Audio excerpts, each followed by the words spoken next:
Heck yeah!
Live from the BiffNet Studios World Headquarters in Spring, Texas, it's Barry on Deck, hosted by former ESPN Houston radio host and stand-up comedian Barry Laminack, starring Oliver the Cat.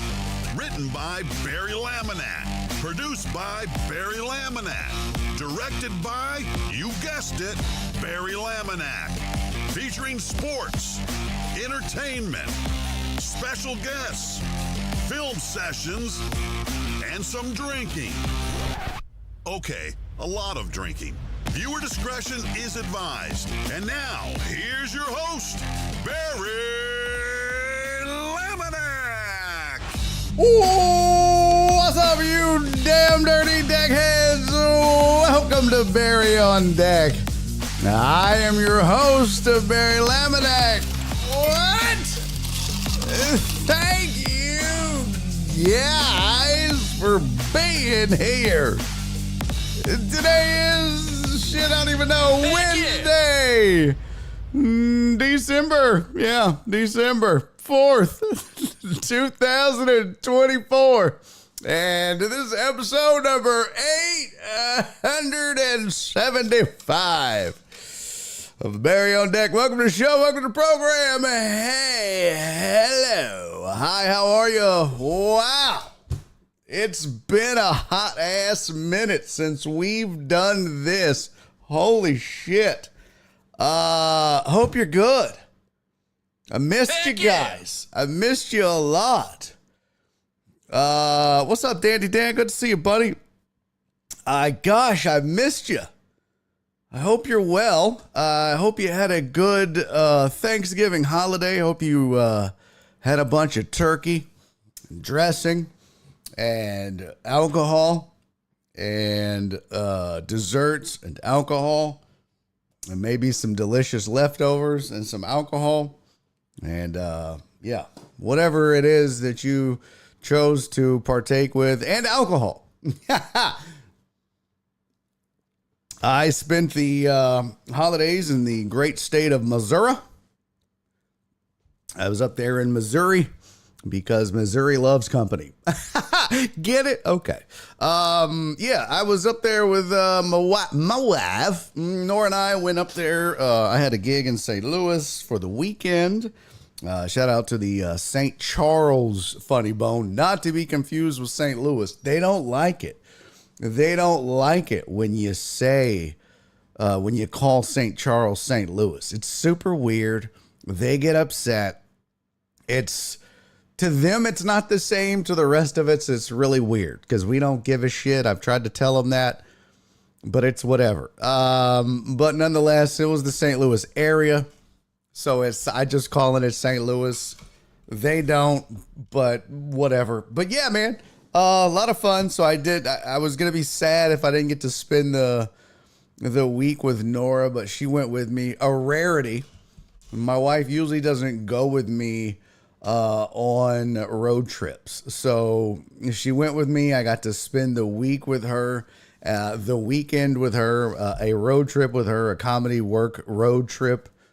And we got to, do some fun things. Got to go do some cool stuff in the city of St. Louis. Got to see the Arch, got to go see where Lewis and Clark left to go explore the West. It was cool. Got to, we went back, driving back. We stopped at the Threet gas station. If you know, you know. If you don't, you should probably look it up and get educated. What? I thought you, Barry on Deck, were the host of Saturday Lawn Care Show on 610. What? Why would you say that? I'm not. Why would you think I was the host of a Saturday Lawn Care Show on 610? No. Nope. What up, Brother Bear? However, we are back and we're doing it. Sorry that there was no show yesterday. The intention was to do a show. Travel had me all screwed up, so we drove up we drove up Thursday and Friday. We drove up part of the way Thursday on Thanksgiving.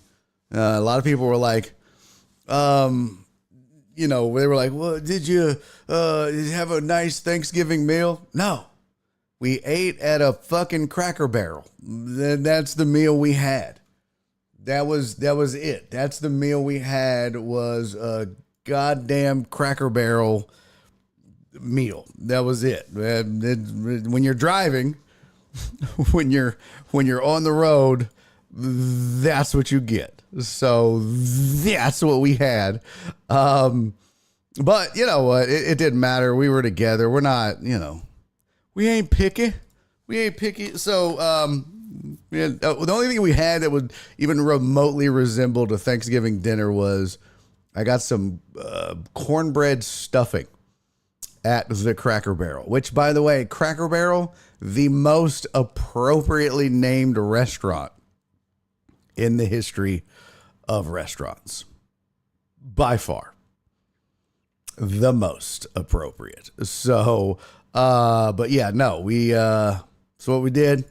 And, had a good time. I enjoyed being with the wife, being out there. So, St. Louis was fun. Shout out to everybody that I got to meet in St. Louis and perform for. It was a good time. What?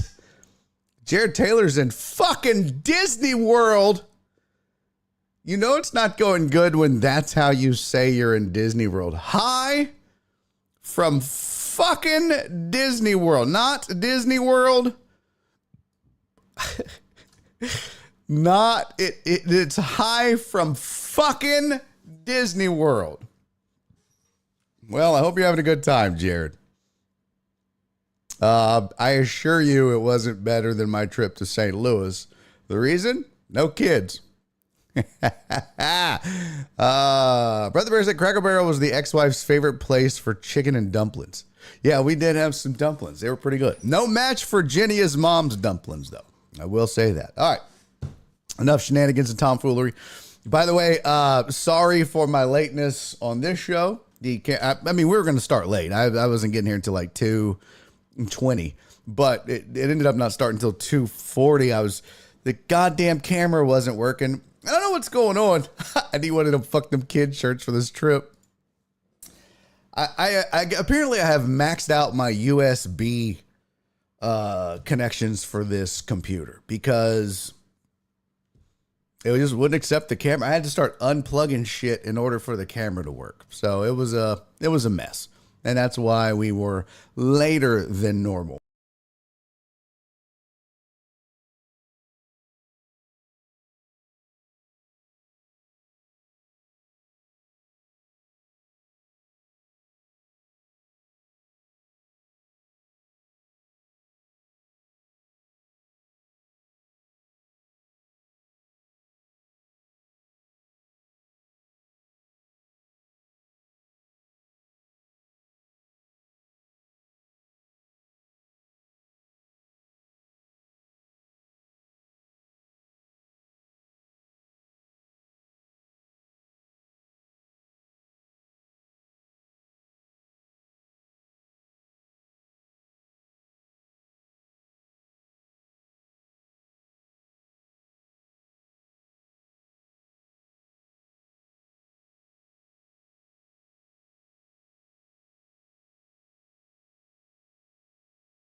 Just this one too. See?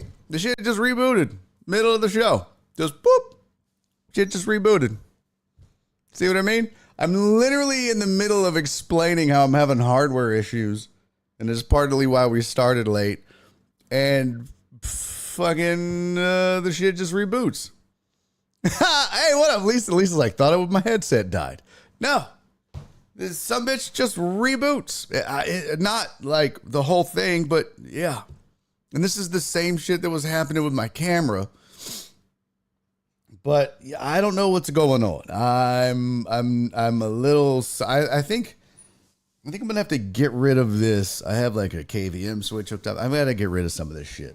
Some of this shit has got to go. I'll undo the loop deck now because I don't really use it per se. But yeah, some of this shit's got to go. Because that was just a random reboot of stuff. Just right in the middle of the show. Stream decks and shit just rebooted. Yeah, better than my dial-up internet. Yeah, sorry about that. It's just shit's just happening. Like it just random reboot, and then it just causes everything to get muted. So I don't know what's going on.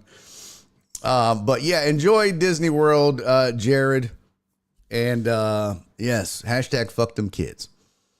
But we do have a lot to get to. Hopefully we can get to that MLB news that dropped that they're considering a golden at bat. If we don't get to that today, we'll get to it tomorrow. Definitely need to talk rivalry week in college football. The new playoff bracket is out. We'll get to that. Got to get into the Azeez Al-Shaair hit, him versus the NFL, the ruling.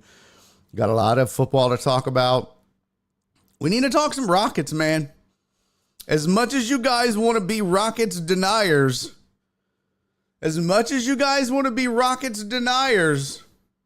the Rockets are a half game out of first place in the NBA. Now, listen, I get it. It's a long season. It's a long ways to go. I'm sorry, they're a game and a half. They must have lost last night. Yeah, they lost last night. But I looked up going into last night because I actually didn't watch their game last night. I watched the Thunder game instead. They beat the Thunder to pull within a half game of the Thunder. But then they just lost to the Kings last night. I didn't see that. This is a good basketball team. You need to be paying attention to the Rockets, all right? Everybody's like, any hecklers, any road stories? Nothing super crazy. Partly because I was with Nora. Things tend to be pretty tame when I'm with her. She doesn't let me get too wild and crazy. But well, I think one thing I was talking about before the mic got muted, we went to the Arch and saw the Arch. We went to we went to downtown St. Charles, which is where Lewis and Clark launched for the Lewis and Clark expedition to go head west. On the way back, we stopped in, I don't know, this place where the frontier woman cooks and shit, way out of the way. But we also, I and Nora too wanted to go, but we went by the Threet gas station just outside of Oklahoma City. Wanted to see it. If you know, you know. If you don't, you don't. But you should look it up. And yeah. It was interesting and a cool bit of history in our nation's history. Pahuska. That is correct, Donna. That one was for Nora. No, Threet. Not three. The Threet gas station, Brother Bear. It was a black-owned gas station along Route 66 in the Jim Crow era. It was one of the few, if not the only, black-owned gas stations. Oh, Pioneer Woman, not Frontier. Whatever.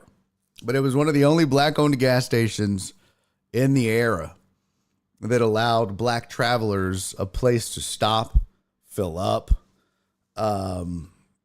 get, gas and lay their head and get some rest on Route 66. And it is now a part of the like National Park Service historical landmark or whatever.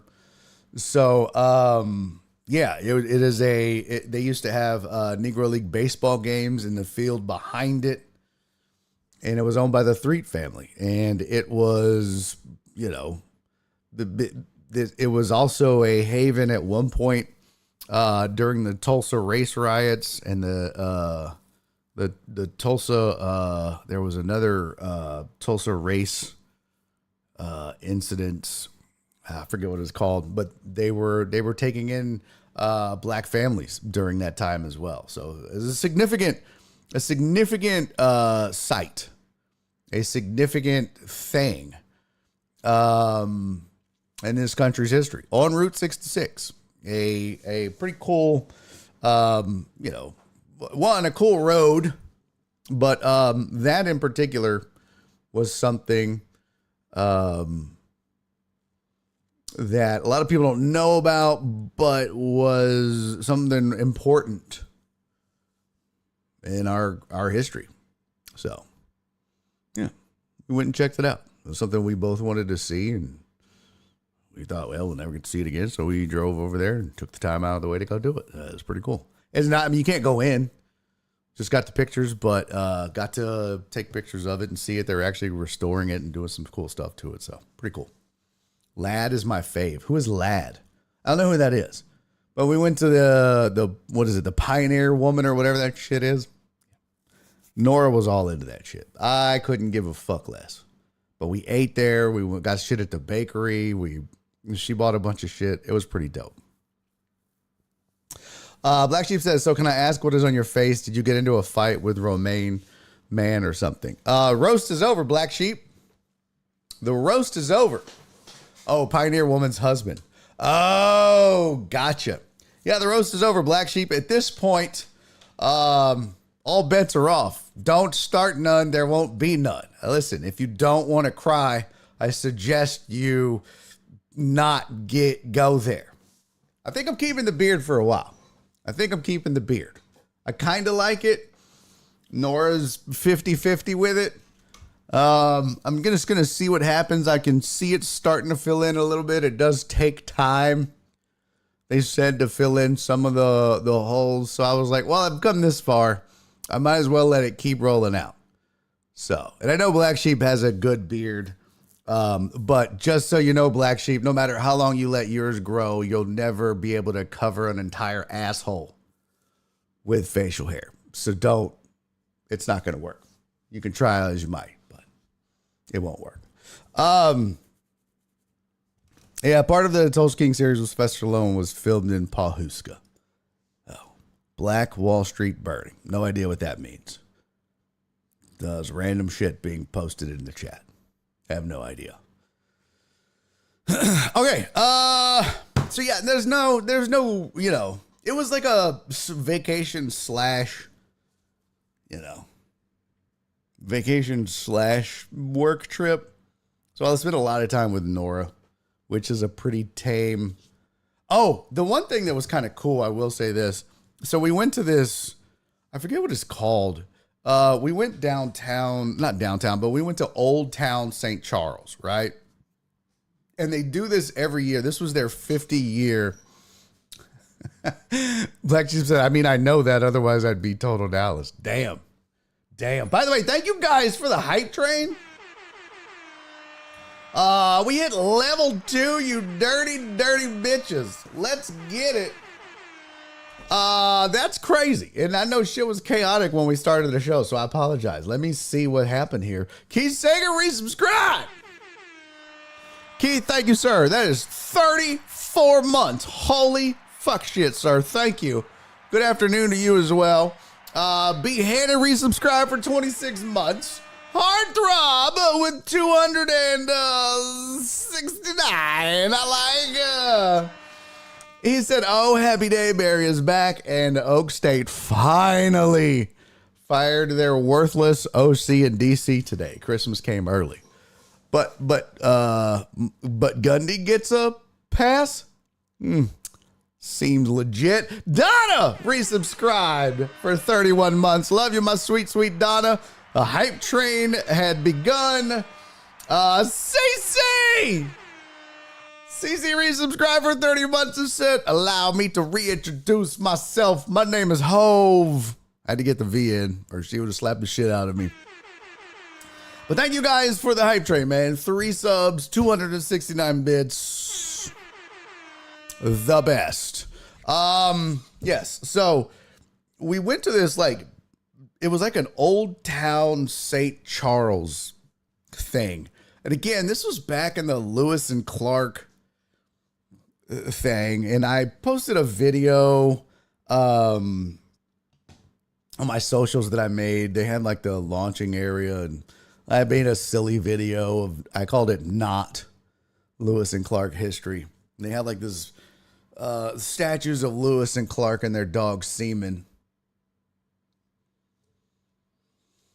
And that's an unfortunate name for a dog.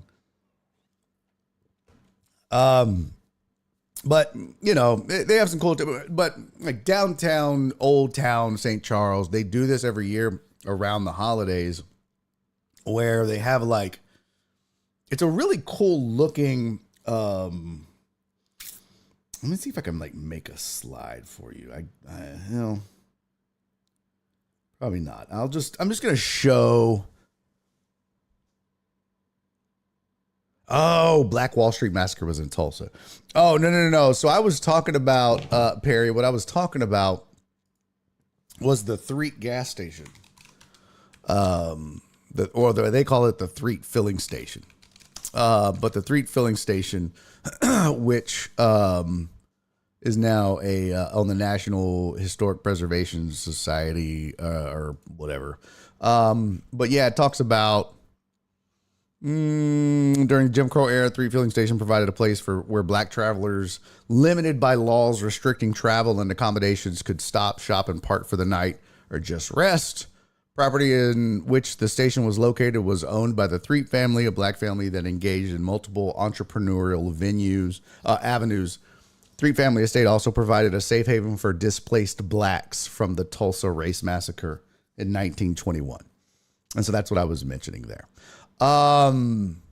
It's a National Register of Historic Places. It was listed in 1995. And they also used to play, like I said, in the field behind it. This is it, by the way. Let's see here. It's nothing like crazy. Like it's not, you're not like, oh my God, look at it. Like this is it. That was it. Yep. Stop there. Went to it and looked in. Now that has like, they've restored it. That is the picture that they had. That's Wikipedia's picture, right? And this, let's see here. Hold on. That's Wikipedia's picture. Uh-oh. Yep. Perry said, bro, that was a place to escape sundown towns as well. Yeah, that's what I'm saying. It was a very significant thing in and it's funny because people will say it's a significant building and a significant site in black history. And I was telling Nora, I'm glad that it's being preserved because black history is American history. And I think we tend to forget that and separate the two. But it is important. And yeah, this was, look at the difference here. So the picture you see on your screen is, the Threet, let's see, hold on. That's what it looks like in the Wikipedia, on Wikipedia, right? So you can see, you can see kind of you can see how the door is kind of not in great shape and it's all rusted out there. That's the Wikipedia page, right? This was when we were there. What was it? Monday, Tuesday? You can see that they have restored a lot of it. Now you can't go in. But yeah, that was one of the pictures that I got to take of it. They've restored it and done a lot of cool shit to it. So, yeah, it was just a place I wanted to go, a place I wanted to see. Y'all know me, I'm corny about shit like that. And just as corny as it is, I have a picture of the fields behind it because, like I said, they did play some Negro League baseball games right there back in those fields, which again, part of our history, part of a really cool part of sports history as well. So yeah, that was one thing. But this Old Town, the Streets of St. Charles thing that they do, right? So when they do it every year, this was the 50th anniversary of it, okay? And what they do is, like, downtown Old Town St. Charles is crazy because it's just got these, this is what it looks like. It's very picturesque. This is what, like, this was just a picture when you're just walking around. That's not a postcard, y'all. That's like a building in Old Town St. Charles. It's just a random ass building in Old Town St. Charles. And they'll have these people that just walk around in costume. And they don't break character. Right? So they don't, like, here's more of the buildings from like Old Town St. Charles. Let's see if this will focus here. Yeah, maybe not. Let's see. Oh, there it goes. I mean, this looked like a goddamn winter wonderland. It had snowed like 3 or 4 inches. This is very picturesque. It looks like a damn postcard. This is just walking up and down the streets.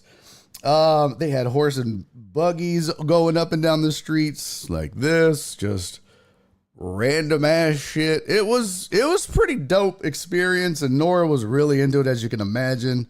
Chicks dig this shit. But what was funny is they had like, they had like these choirs singing. Here's more people in costume, just randomly dressed up in old garb. And they had different people from different eras. So they would have like, an old barbershop quartet. They had like singers from, they had people dressed up in military outfits from World War I that were singing. They had, just different eras of stuff. It was crazy. All kinds of, let's see, I don't know what era this dude was, but this guy was just like some random, I don't know what he was. I don't know what you would call him, but he was, because it's around the holidays, it's around Christmas, but he was talking about the Jewish holiday stuff. And they don't break character. That was the craziest thing. So you'd be walking around, right? And you would see here they are doing like the singing on this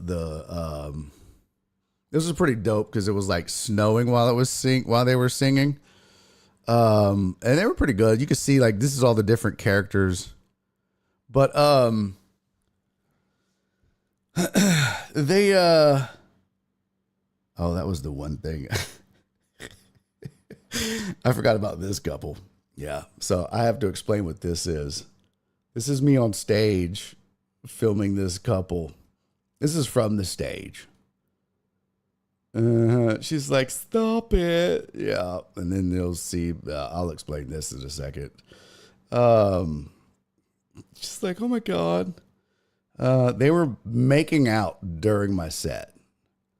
And yeah, it was, I'm going to explain that. But, they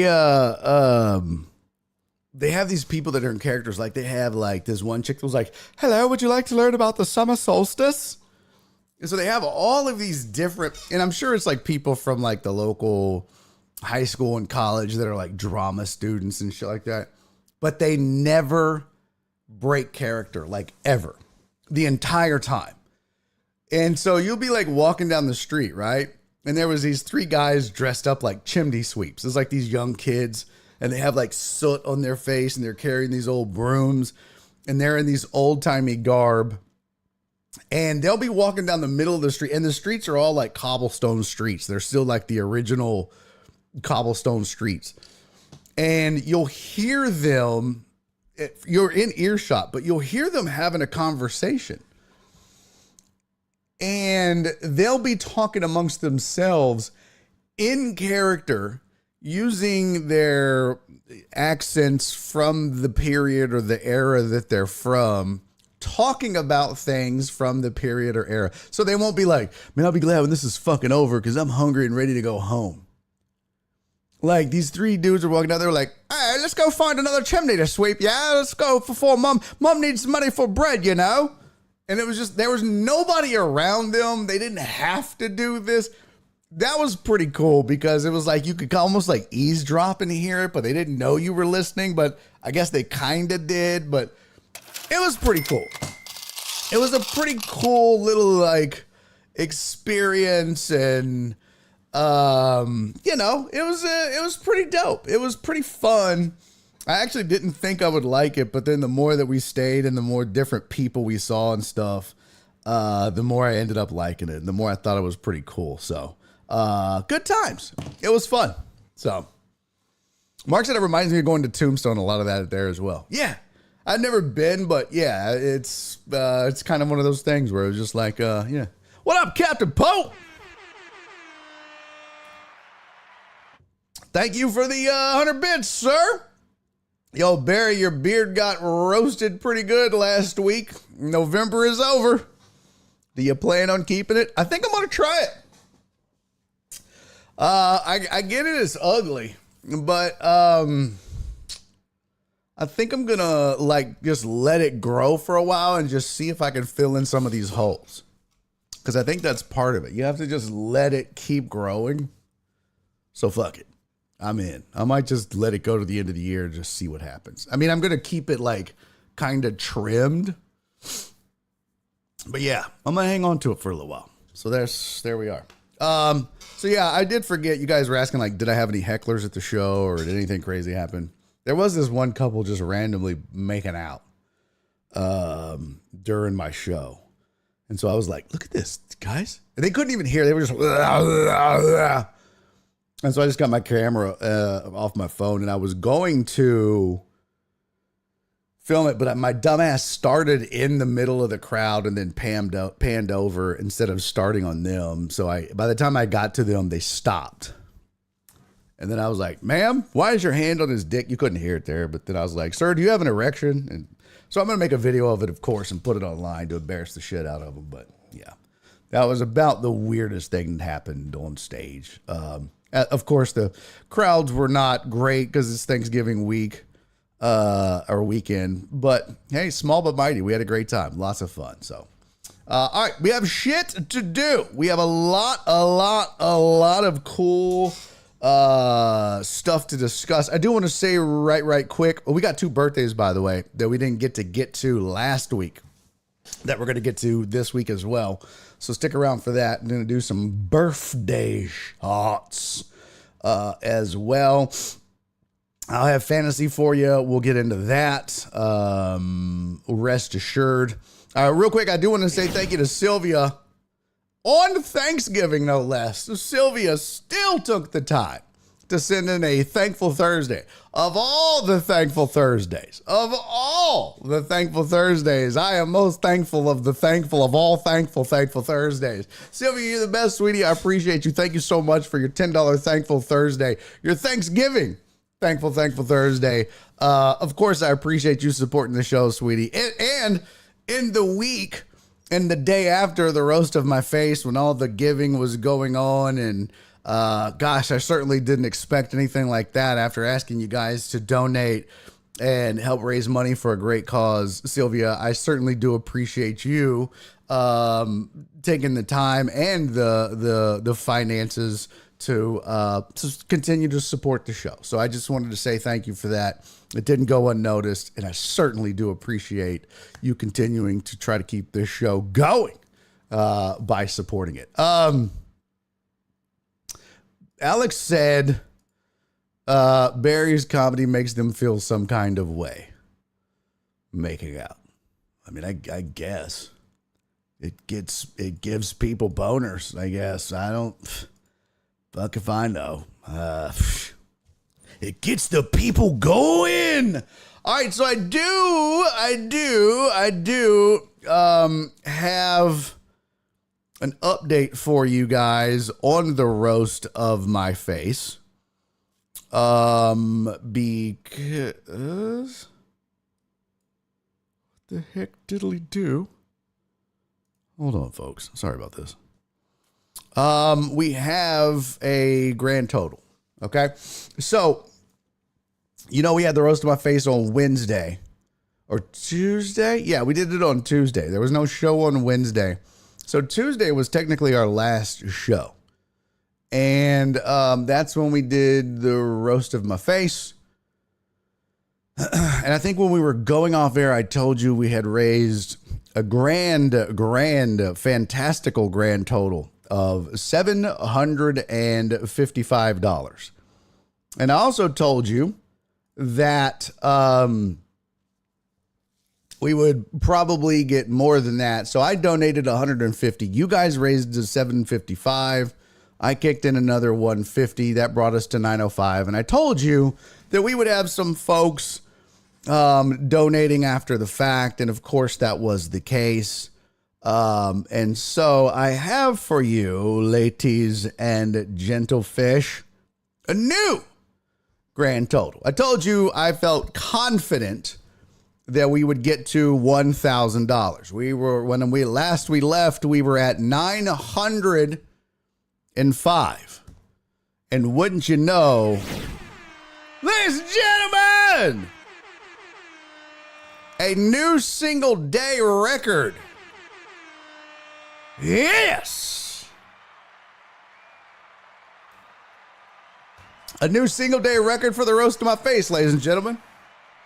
$1,250. You guys are fucking awesome, man. That is fantastic. So you had the Venmo and PayPal, Cash App, Super Chats, and Bits and Zelle, and everybody pitching in, and the goal was 500 originally.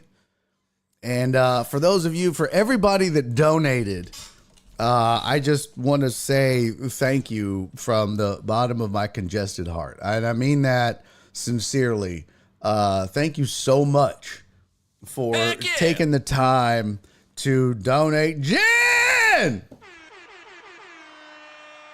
just resubscribed for 34 months. Thank you, Jen. So yes, that is the grand total now, $1,250. Is what we raised in total. That was the after the fact amount. Now people were still sending in roast jokes, and I told them that if they donated, that I would still read them. And I am a man of my word, so I'm going to do that for the people that still donated after the fact, that sent in PayPals and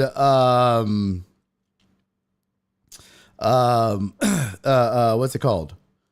Whatever the hell, PayPals and Venmos and Zelles and whatnots. So Jared Taylor actually sent in on November 27th. He sent in another $40 after the fact.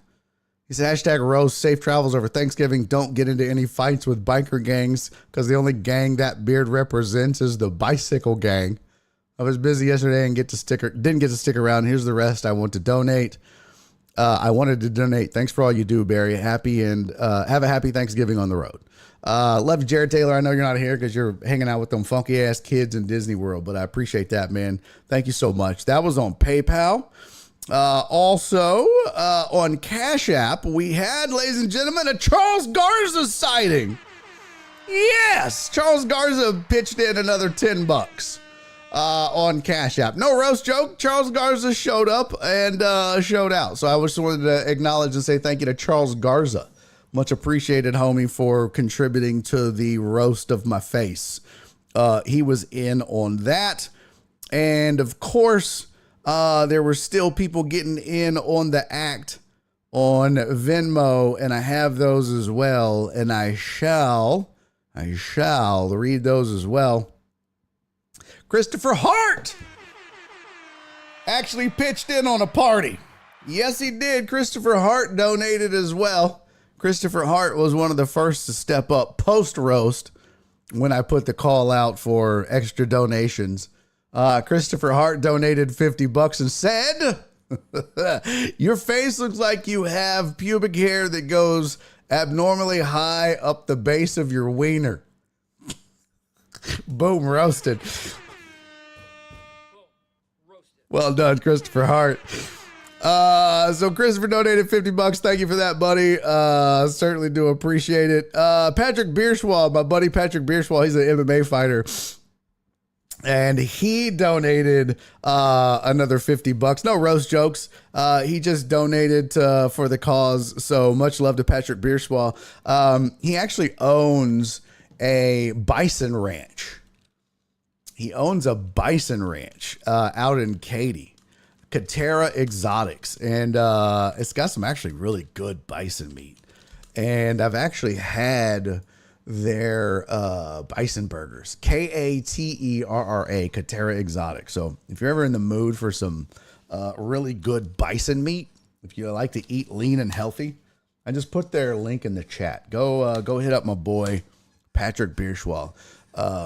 It's good food. I've actually had their steaks, and I've had their hamburger meat, their bison meat. So it's delicious. What up, Houdini? Good to see you, pimp. Yeah, so Patrick donated. Sun Tran got in on the action, of course.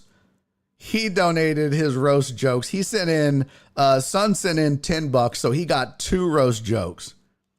And these were the ones that Sun sent. Let's see. Where did they go? Oh, excuse me. Where were they? Shit. Hold on. Let's see. There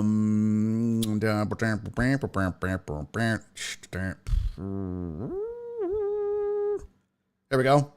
At first he didn't know that it was over. He was like, wait, is the roast over? I was like, yes, son, it was over. He goes, your face looks like you ran out of points to create your avatar.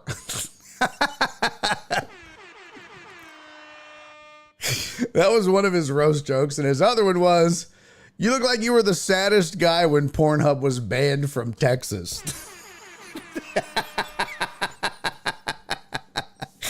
Fuck you, son. Well done, buddy. Well done indeed. Why is YouTube telling me chat disconnected? Oh, successfully reconnected. Okay. Oh, bison is good, Perry. Bison is real lean. Like if you're trying to eat like clean and healthy, bison is really good. It's like a real, it's like next level turkey meat. You know what I mean? Yeah. It's not as gamey as like I don't know how to describe it, but it's not like what you would expect. You know what I mean? It's not going to taste like beef, but it's very lean. So yeah. Oh my God, we have a Rev Health sighting. Watch out, bitches. Yeah, bison burger is top notch. It really is. It really is. I used to get bison at, where did they have bison at, House? You can get a bison burger. Was it Fuddruckers? I think it was Fuddruckers. You could get a bison burger. Oh, so good. So good. Flip said they have a bison burger place under Highway 59 here in Houston. Yeah. But yeah, Katera Exotics. I put the link in the chat one more again. And they deliver too. So if you want to order, it's all local. It's a local business. It's Katy, Texas. And it's my boy, Patrick Bierschwal. He was a MMA fighter for years here in Houston. House said, hi, no one is here today. Yes, Fuddruckers. Okay. Let's see. The rest of the roast jokes that people sent in.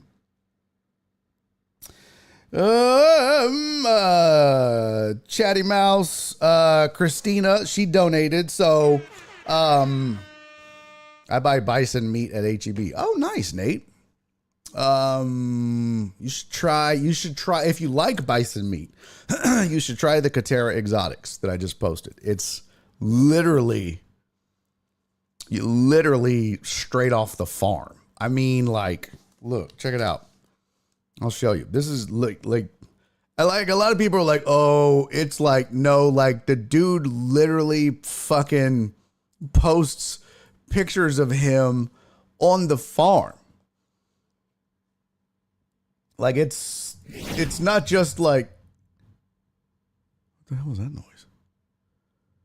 Yo, what up? Yeet! Like this is the dudes, like here's their store. They got the Katera market, but there's the farmers markets that you can go and get their shit at. But it's like you can get their shit online. They do have beef and chicken, but you can get alligator. Jesus Christ, that's crazy. Let's see. There it is. There's Patrick and his family. But yeah, if you just go to like his Facebook page, you just see them. They're just on the farm raising shit. I wish I could. I should just go to his Facebook and show you. Like they literally live this life every day. It's crazy. It's like legit. It's not, because a lot of times you see this shit and you're like, okay, this is phony, fake shit. They literally live the farm life, raise these. They were going to do a whole reality show on this dude. He was talking to me about it and getting some pointers and stuff like that. And it's an interesting thing. But thank you to Christina Ardima. She's the proprietor of the Chatty Mouse. She does charcuterie board. She's the one I did the show with Bun B on the nightcap. She donated to the roast of my face. So thank you to Christina. Desiree Hoffman, you guys may know her as ATX Hobo Girl. She also donated to the roast of my face. So thank you to her. My niece, Amanda Lucio, she donated as well. Thank you, Amanda. I love you, sweet thing. My boy, Nico Echeverry. He is a MMA fighter here in town. He donated as well. This dude's funny as shit. And he sent in a bunch of roast jokes. So here you go. I promised I'd read them, and here you go. Hashtag roast. I didn't realize Stanley Tucci had hit such rough times. I can just tell in his face. Poor guy. I hope you're doing well, bro. Love you. Love you, Nico. You're the best, man. Nico's funny as shit. Here's another one he put. He sent in another fight. He ended up sending like $20 total. Here's another one he put. Hashtag roast. You look like the kind of guy that enjoys eating bananas, but not for the taste, for the shape.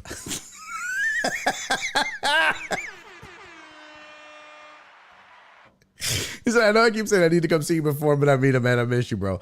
Oh, God, fucking Nico. Oh, I've never fucking heard that in my life. That's fucking hilarious. Hashtag roast. This again from Nico. Hashtag roast. Has anyone ever told you that you have the face of a Make-A-Wish child? I feel like someone would look at you and just say, man, I don't even think John Cena could help him.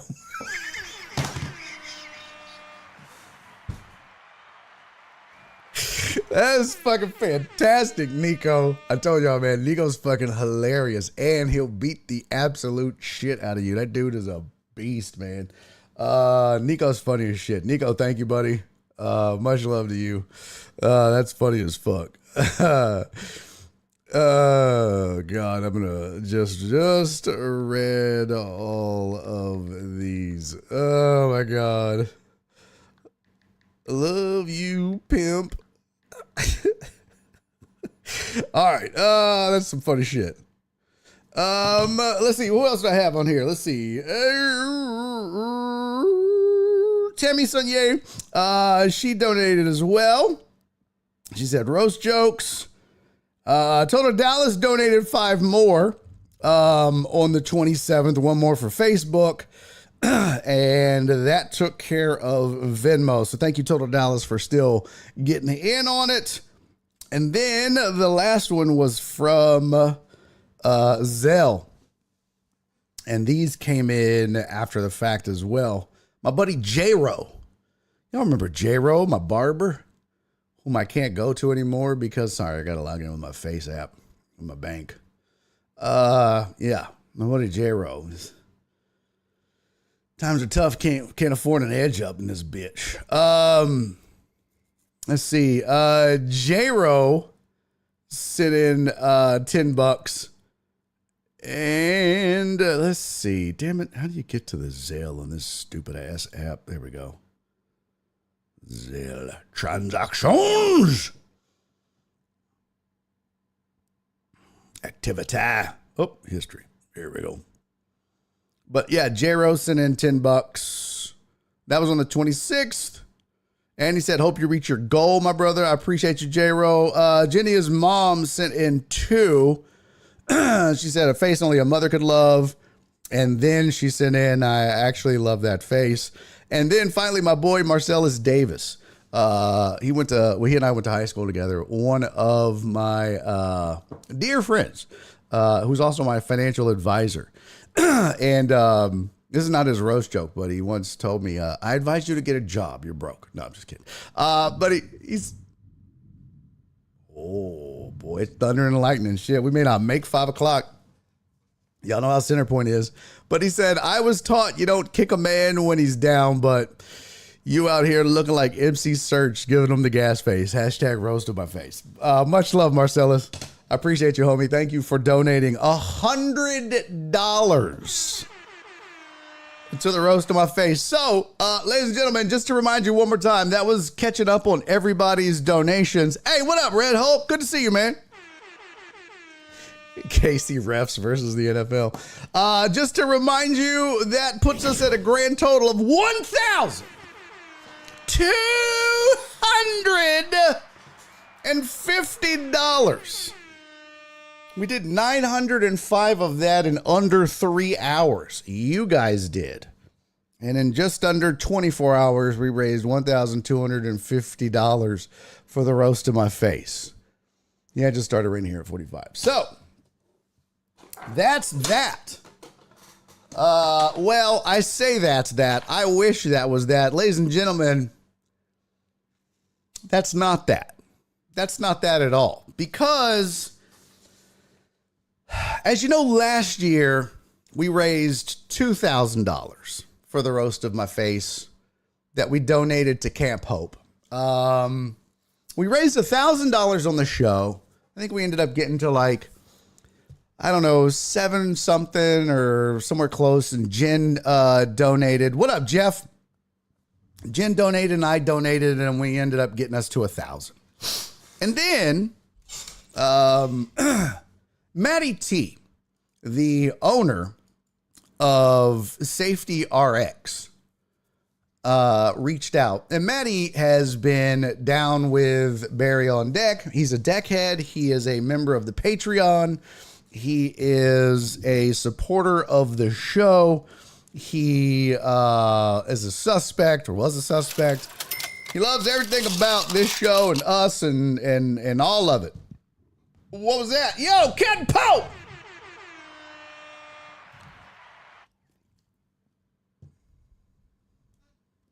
Oh, rank music streaming services. Apple Music, Amazon, Spotify. Will you be posting your rap? Thank you for 100 bits, sir. Heck yeah! Spoon, thank you for resubscribing, man. Spoon said, hi, I'm Brad. I think the beard is nice, Barry. Shut up, Brad. I know you're lying. I think Amazon Music is third. I'll go Spotify. I like Apple Music. I was on YouTube. I was on Google Music, which was now YouTube Music. But I kind of like Apple Music now more. I was on Google because I was an Android guy forever. So I would go Apple Music, Google Music, Spotify, Amazon. But I don't use Spotify. But that's just me. You know what I'm saying?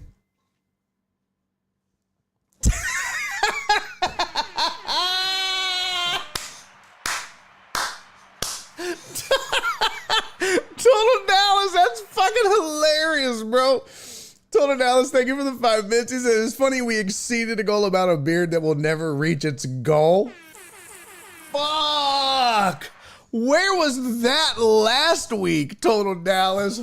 Holy shit, that's funny. Oh my God.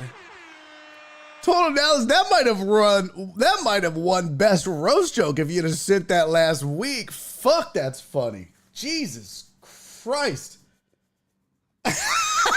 Spoon said Total Dallas comes in like the Cowboys. Too late.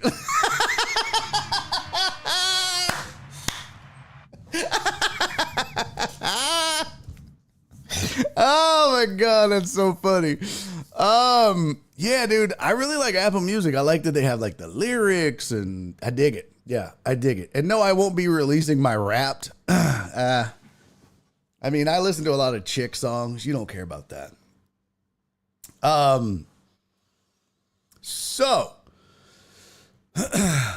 told I just got beat with a spoon.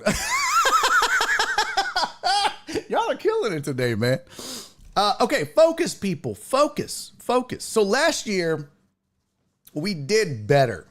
And I'm not trying to be like we raised more this year as a community, than we did last year. Like last year we hit 1,000. This year we did 1,250. So we as a community, we beat ourselves. We beat what we did last year. Last year, though, Matty T, you might know him as Matt Thomas. He owns a company called Safety RX. It is it's a company that provides glasses, safety glasses, eyeglasses, eyewear, to families and non-families. So you can get non-safety glasses if you have if you just have regular needs. If you need safety glasses, maybe you're in an industry that requires you to get glasses for, safety purposes. They do that as well. That's what they specialize in, but they're really starting to make the shift to focus more on family stuff. Anyways, I digress. Matty T stepped up last year and was like, you know what?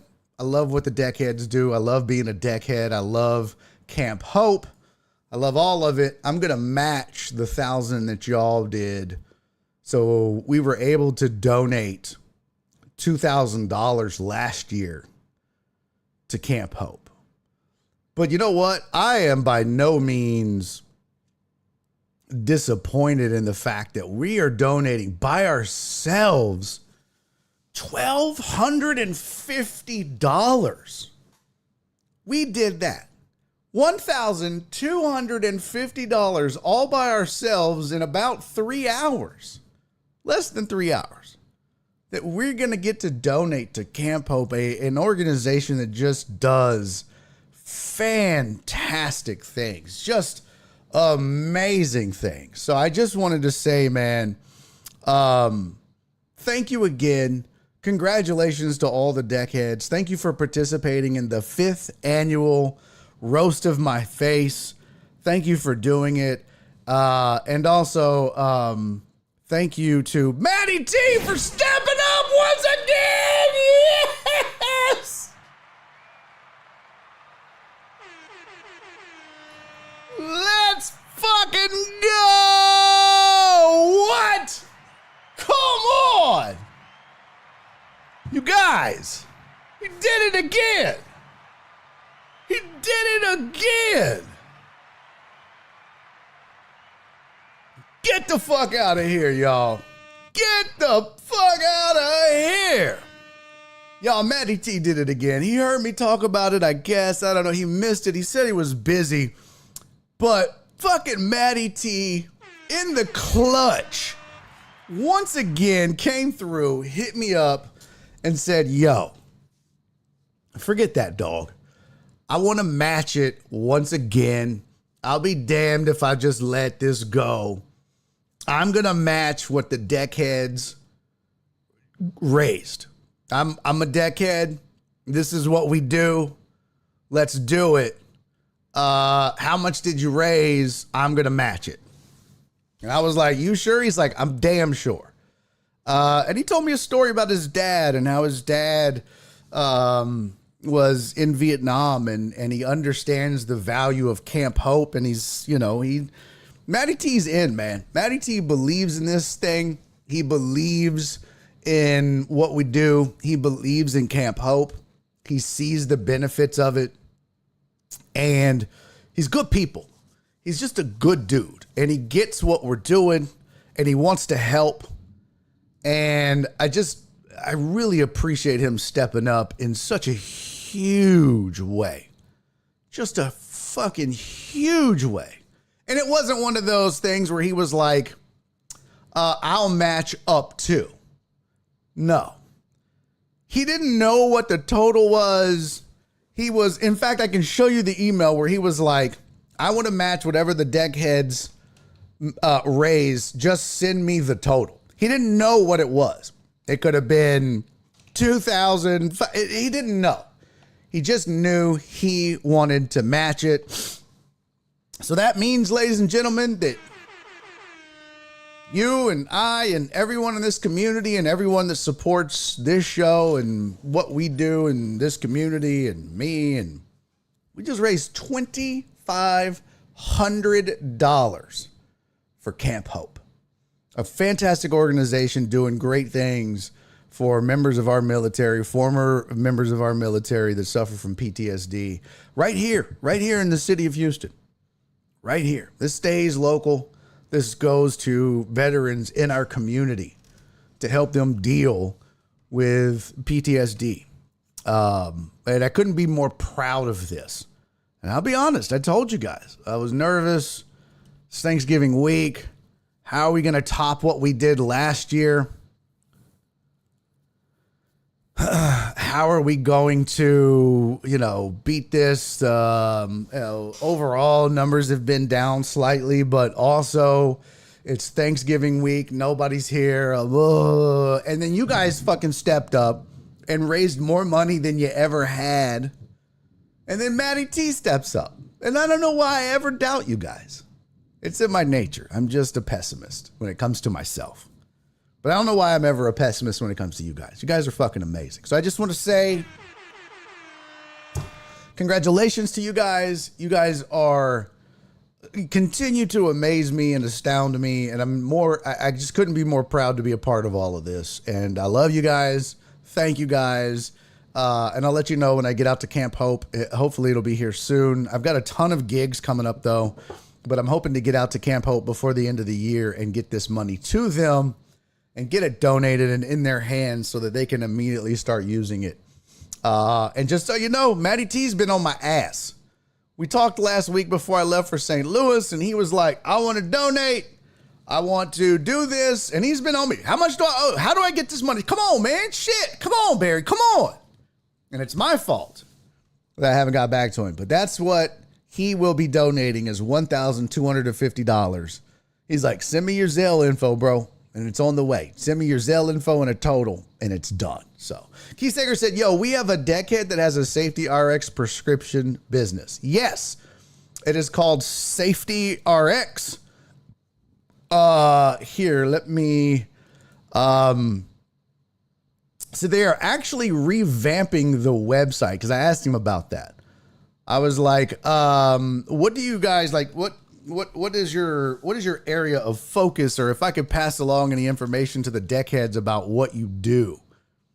And he's like, well, we're actually in the process of getting all this stuff updated because we're wanting to focus more on family stuff. He goes, but we do both right now.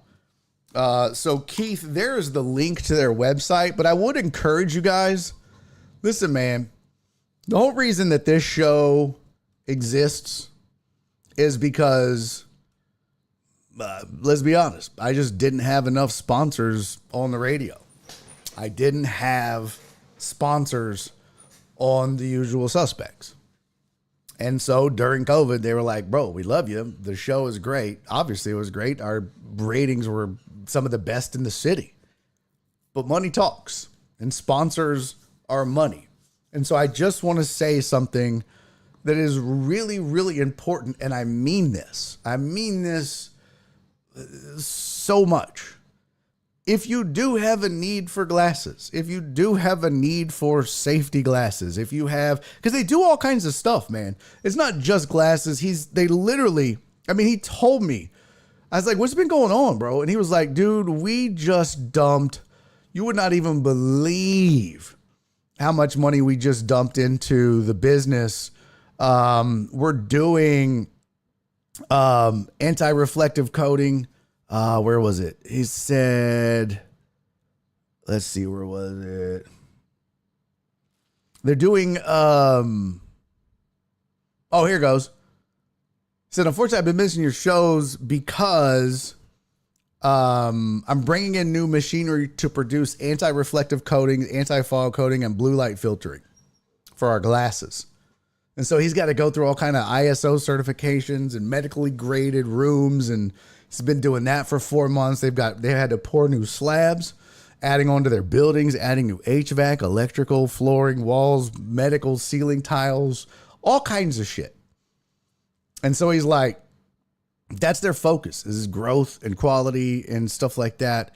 And like, he's serious about his business and they're serious about what they do. And so I would say this: if you need glasses, if you need safety glasses, but if your family needs glasses, do me a solid. Just hit him up. Just see what he can do. Maybe he can help you. Maybe he can't. But if if one of our own has a business that can help you and the man's willing to step up and donate like that to support one of our causes, it's worth a shot. It's worth giving him a call. It's worth hitting up the website. I mean, Maddie is going to take care of you, especially if you call and go, hey, Maddie, I'm a deckhead and my family needs glasses. I promise you, Maddie's going to roll out the red carpet for you. So just do that. Just use that. And if you missed the website or you want Maddie's contact info, I've got all of that for you. Here is an email that you can use as well. But I promise you this, especially if he knows and they know you're a deckhead, they're going to take care of you. So, coming up on the end of the year, you've got to use some of that money, some of that insurance money. Give him a call. Give him a call. Maddie's good people, obviously. And he supports this show. He supports our cause. So why not keep it in-house? Because you know what? We learned from ESPN and the reason this show exists that if you don't have advertisers and you don't have people supporting shows, they go away. And if we don't have guys like Matty T and we don't support him, then we don't have this. We don't have people matching our efforts. And now we're not able to send $2,500 to Camp Hope. So it's everybody wins. So, yeah. Give him a call. Give him a call. Let's see. I'm trying to find the number. Yeah, there we go. Local number 713-647-0900. 713-647-0900. And there's an 877 number as well. I'll put that in the chat. And that number is 877-478-5252. And again, they are about to go full on, head on into focusing on family as well as business and safety. So don't let the name fool you. It may say Safety RX, but they're going to take care of your family as well. Obviously, Matty T is family. He's going to take care of yours too. All right, do it. And thank you, Matty, brother. I can't thank you enough, man. I'm so excited to be donating $2,500 to Camp Hope. Between the deckheads and you, we did some pretty cool shit. And this stupid beard face thing. All right. What did I say? I bet you could get safety glasses from outside the market. If you have an RX, you might be able to take some measurements of your PD and they'll fill your need. Oh yeah. Oh yeah. All you have to do is hit him up, man.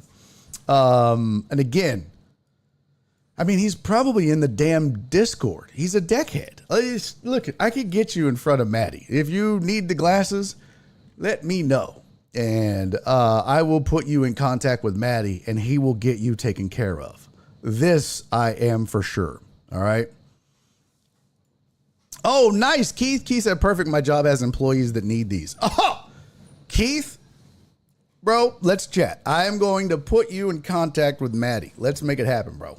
For reals. I'm with you on that, Mark. Let's make him donate $5K next year. Psh, wouldn't that be dope? Yo, it is raining so hard over here. I'm so worried we're going to lose lights. Okay, y'all, we have sports to discuss. So much sports. And once again, I want to say thank you to all the deckheads for the amazing roast to my face and raising all the monies. And to Maddie T for doing the same. Much love to everybody. I'm very proud of that and what we've done. All right, let's get to some sports, y'all. It's about damn time.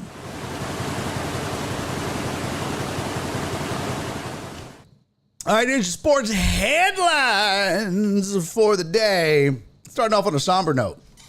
Rest in peace to Dana Dimmel, former Illinois assistant coach and former head coach of many fine programs, as a matter of fact, including U of H. Dana Dimmel, though, passes away at the age of 62. Awful young. He led programs such as Wyoming and UTEP, also at U of H, but he died in his sleep on Tuesday at the age of 62. He was currently a senior offensive assistant at Illinois, and he was out at UTEP for 6 years. So, sad news. Does Nora like the beard? She doesn't hate it, Spoon. She doesn't hate it. What up, Tony? Good to see you, man. Yeah, she said she doesn't mind it. In fact, she hated it at first because it was very, like, as she would call it, pica. It was, like, very pokey. But now that it's a little longer, it is, smoothed out a little bit. But I'm just trying to get these holes to fill in, and that's what they said I was reading is just, you got to power through. You got to just leave it alone, let it keep growing. That's how you fill these holes in. So that's what I'm doing. Just powering through. Bears firing of Matt Eberflus it's Barry's Eberflus era. Yeah, right. Don't put that evil on him, Spoon. Look,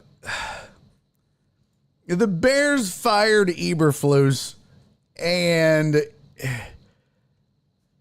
it almost, you kind of knew it was coming, right? The writing was on the wall. It was only a matter of time. It was like, you knew it was going to happen, but CEO Kevin Warren said, we need to be better.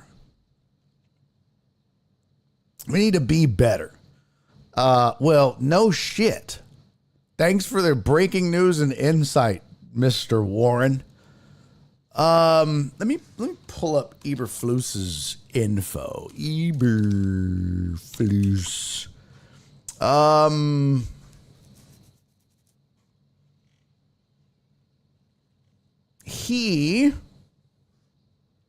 This is his coaching timeline. He was a student assistant at Toledo in 1992. That's the year I graduated high school. Jesus. Grad assistant in 93. Recruiting coordinator and outside linebacker coach in 94-95. Outside linebacker coach 96 to 98. Defensive back coach in 99 to 2000.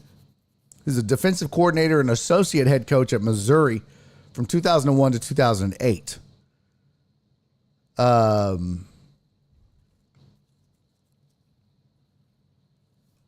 Cleveland Browns linebacker coach from 2009 to 2010. He was a linebacker coach with the Cowboys from 2011 to 2015. Linebacker coach and passing game coordinator from 2016 to 2017. Defensive coordinator with the Colts from 2018 to 2021. And then became the Bears head coach and was there from 2022 to 2024.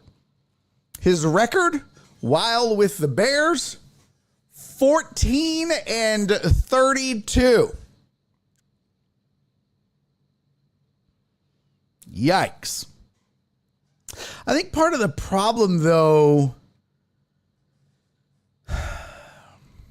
what do you have to work with?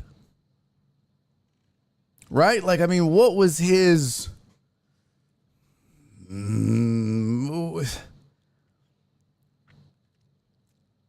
What was his...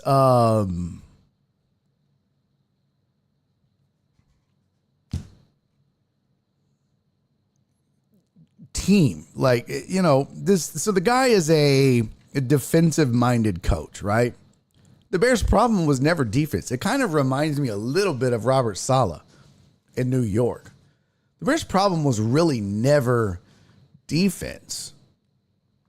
But this is part of the problem of being a coach and getting an opportunity.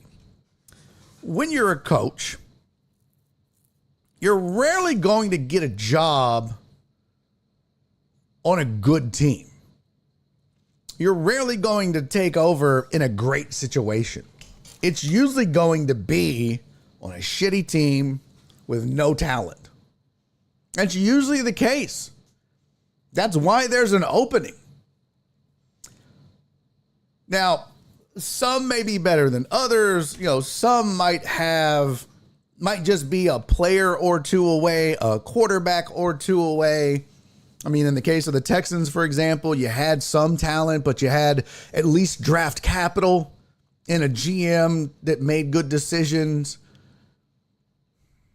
I mean, the Bears as an organization have a pretty decent history. You know, there are other organizations that for a long time really haven't. As of late, the Jets have just been a mess. The Browns have been a mess. But again, these organizations also have a history of being good at one point. The Bears were a really good organization at one point and have fantastic history. So I feel bad for the dude. There was a reason he got the job. He was supposed to be qualified, but Eberflus was never a guy that you thought, oh, he's a savant. He's the next George Halas. I see Mark mentioned. You know what I mean? Like, damn. Is that true, Mark? Mark said the only time they ever changed coaches mid-season was literally caused by Hitler when George Halas enlisted as a naval officer in 1942. God damn. That's messed up. You're blaming World War on a coaching change. Terrence said it's surprised it took that long to fire him, especially after they fired Lovey after a winning season. Yeah. Mark said his game mismanagement. He had a timeout left at the end of that Lions game. Yeah. No, I get it. It was egregious. And it was kind of the straw that broke the camel's back, right? The final nail in the coffin type scenario, but it wasn't. It was bad. But let's play devil's advocate here. If he's so bad, in my mind, and this is going to sound silly, in my mind, I'm keeping him around. I am. I'm keeping him around. And the reason is, if he sucks that bad,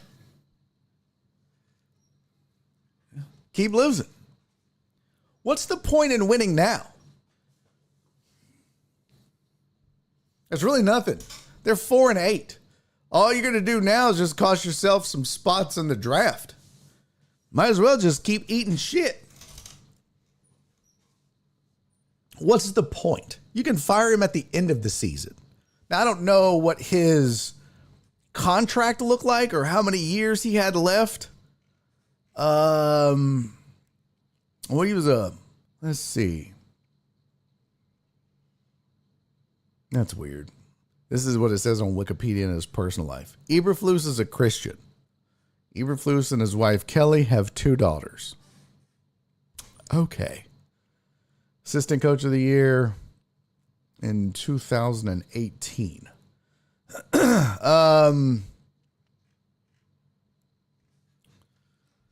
Oh, well, that'll do it. Mark said there were players calling him out in the locker room after the game. Well, that'll do it.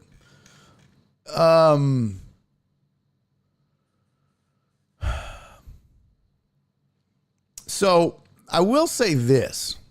What up, Terrence said, sorry I'm late at a doc appointment. Did I miss your story about your St. Louis trip? There wasn't, I mean, you did, but it wasn't, you didn't miss anything great.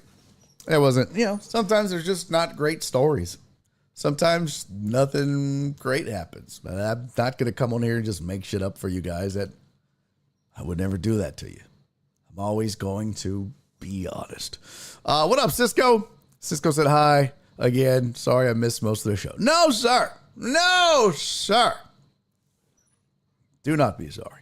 I will say this.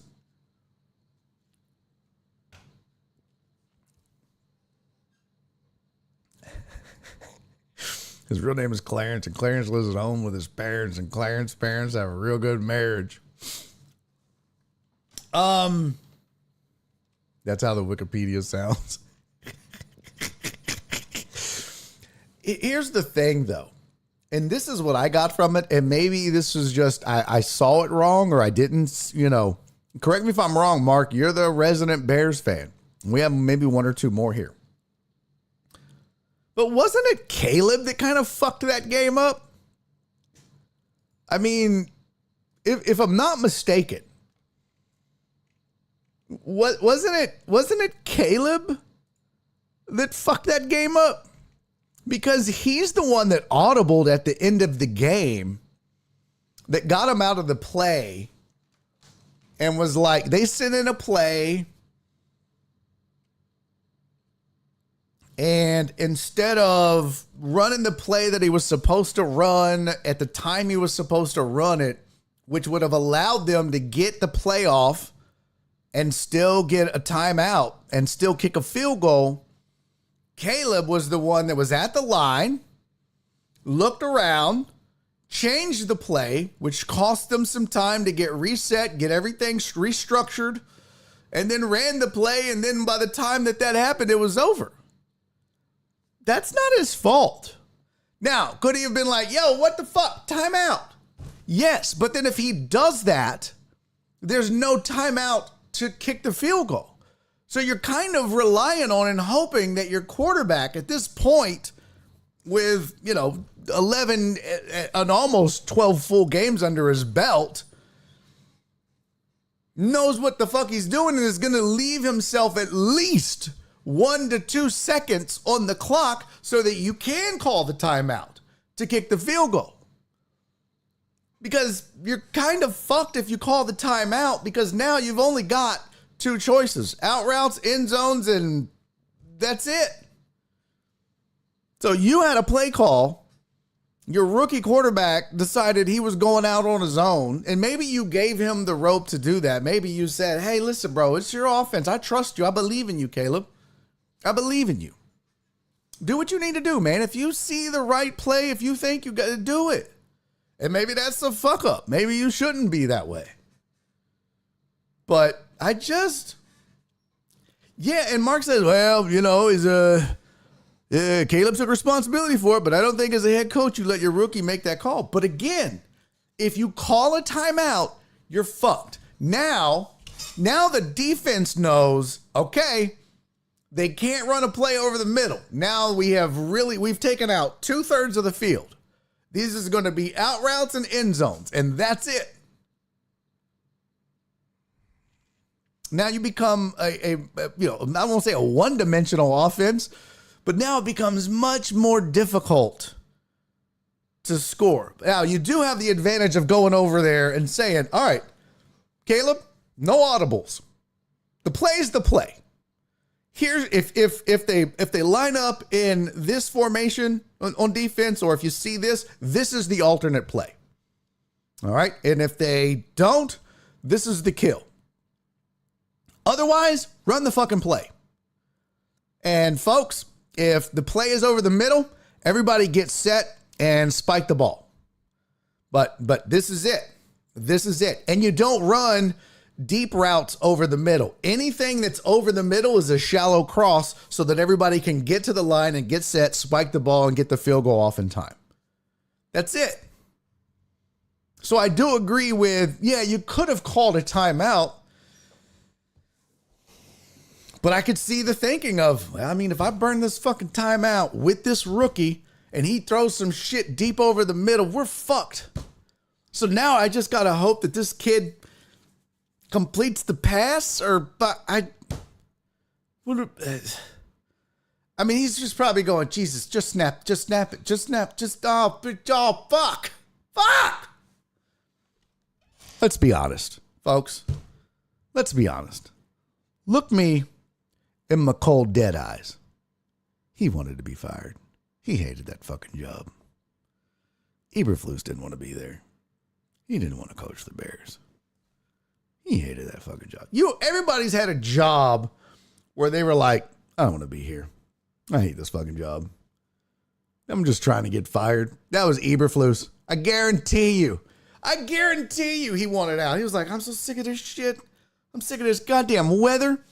This cold ass windy fucking city. This bullshit traffic. Trust me, I know. You think traffic in Houston is bad. Go up to Chicago.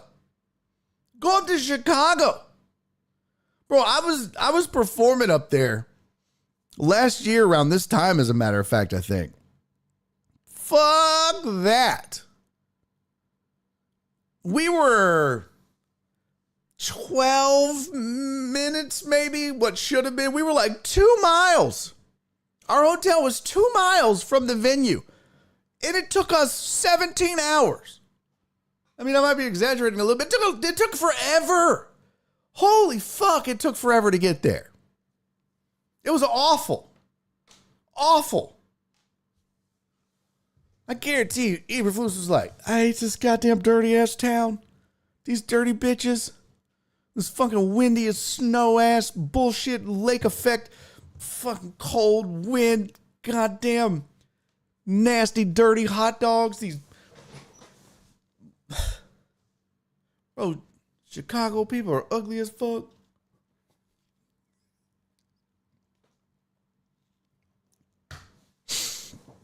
All right, maybe that was too far. I want to apologize to everyone in the chat or watching this or listening at home that's from Chicago that is ugly and got offended. Mark, I hope you're not from Chicago. I hope you're just a Chicago fan. But if you are from Chicago, you know.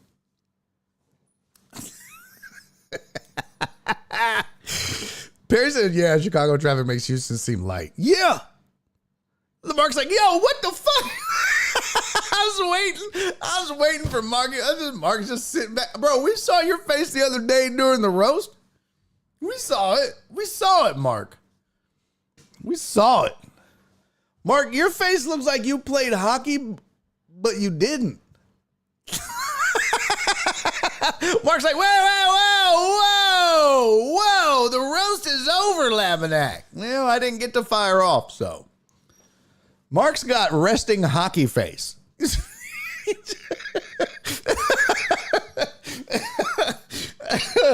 Oh, fuck. You kids like to party? Oh, my God. Oh, my gosh. Mark said, I do feel bad for Flus, though. They let him talk to the media and fired him an hour later. Yeah, that sucks, man. You know, he was like, we're good.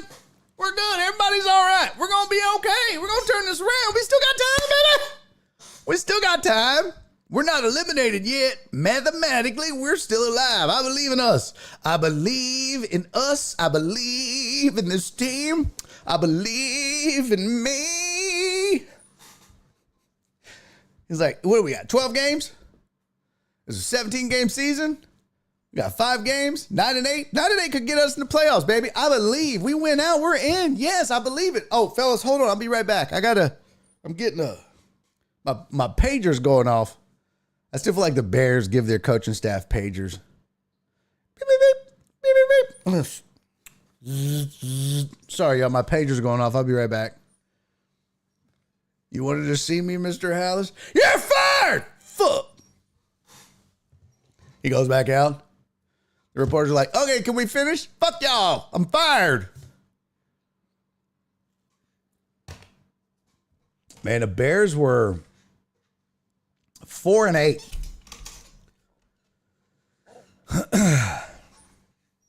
4-3 at home, 0-5 on the road. That's a problem. That's a problem. Yeah. But lost 1, 2, 3, 4, 5, 6 in a row. Yikers.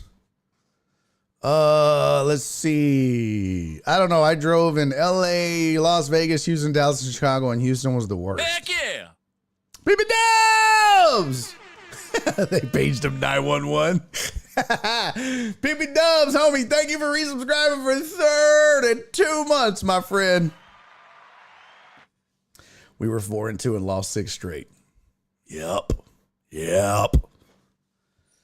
Spoon said I was interviewing for a morning show, met SVP via Zoom, was told I was to be the hire, but she needed to hop on another Zoom. She got fired in that Zoom. That's fucking hilarious. Caleb has thrown 0 interceptions in those 6 games. Ouch. Okay, here's the deal. I'm going to take a quick break. We're going to come back and we're going to continue. I still got some other shit to get to, but we're going to talk some NFL, specifically Texans, specifically Azeez Al-Shaair and the hit. All right, but I got to piss. We'll do that to you. All right, so let's take a quick break. I'm going to come back and we're going to get into the meat and potatoes of this discussion. And then I've got a couple quick headlines, but I didn't get the job. Well, no shit. But let's get back to it, okay?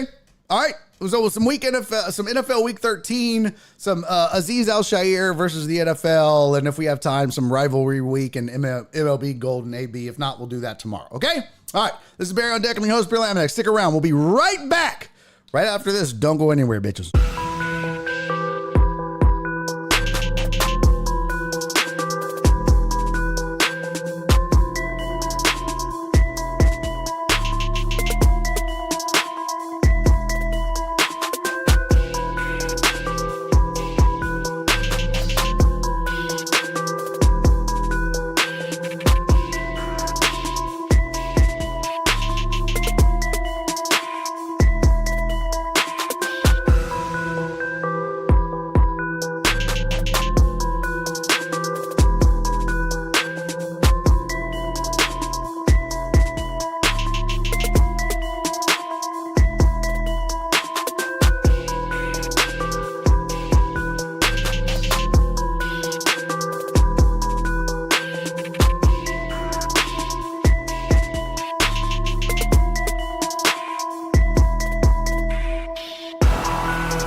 Hey, welcome back to the last 40 minutes of Barry on Deck.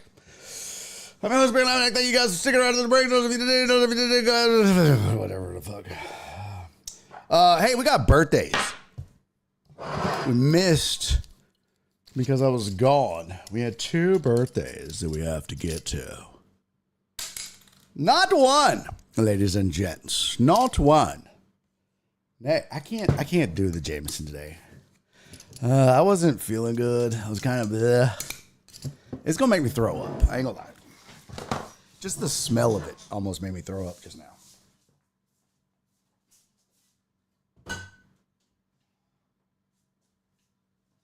And I don't think anybody wants to see me throw up live on the internet.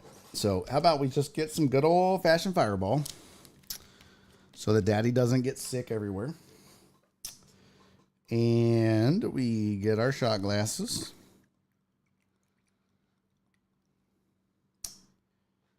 And we celebrate. I had been there for a while. Traffic reminded me of those old race car tracks we had as kids. What? Oh, London. Oh, Lord. Lord Jesus. Spoon. Spoon said throw up. Shut up, dirty whore. Nobody, ugh. That's gross. Spoon's lurking. Spoon said, joke's on you, Barry. I'm going somewhere and you can't stop me. Damn it. Ugh, how about that? Huh? How about that, buddy? All right, y'all. It's time. Let's get it. Come on.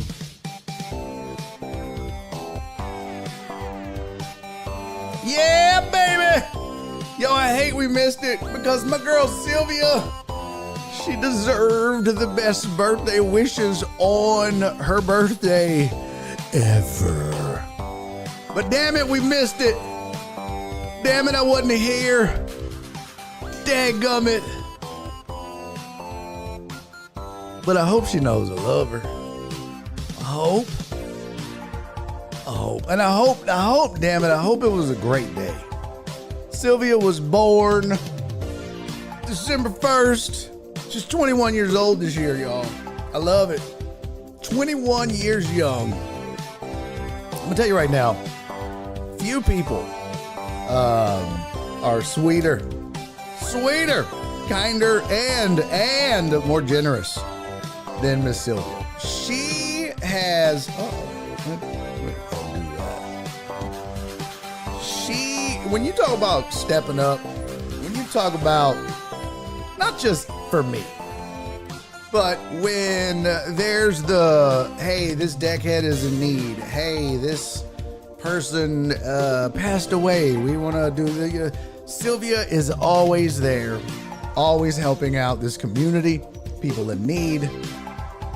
She is one of the kindest, kind-heartedest. I don't know if that was a word. Sweetest people. I'm lucky to have her as part of this whole shindig. And I love her for it. I love her for being here. And I am thankful that she is a deckhead. And I'm glad to have her as part of all of this, just hanging out with us. Sylvia, sweetie, gosh, I hope you had some fun on your birthday on the 1st. You know what? It ain't just limited to dudes, Sylvia. I hope you got some roadhead. Or a hand job, or titty job. I don't know how that works.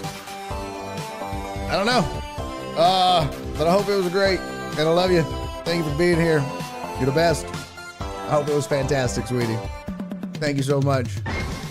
And listen, not to be outdone. Not to be outdone, ladies and germs. There's another one in the building. That's right. 2 for the price of 1. Black Sheep! He did it. On this day, well, not this day, but December 1st, many years ago. That's right, the weird-faced Black Sheep. And I only say that because he was fucking with me about my beard. And I probably, shouldn't do that during his birthday wish. But I'm hurt. Just kidding. Sheep, I love you, buddy. I don't think he did it. What? Listen, Sheep is good people. Sheep has the cutest goddamn cat in the world, by the way. Just so we're clear. All you other hoes with all your other little kitty cats, y'all can't touch Black Sheep's pussy. Cat. It's the cutest. I will say this, though. He posted a picture of his cat with a doll, and the doll was creepy as fuck. It was disturbing. I was like, what the fuck, Sheep? Why do you have that doll in your house? That is disturbing. What? Get it? Love that song. Love that part. I got the shots, Alex. Simmer your ass down. But yes, I do want to say congratulations to Black Sheep as well for tumbling out of his mom's vagina all these years ago. Well done, sir. Well done indeed. Black Sheep, I hope you had a wonderful birthday, my friend. I do.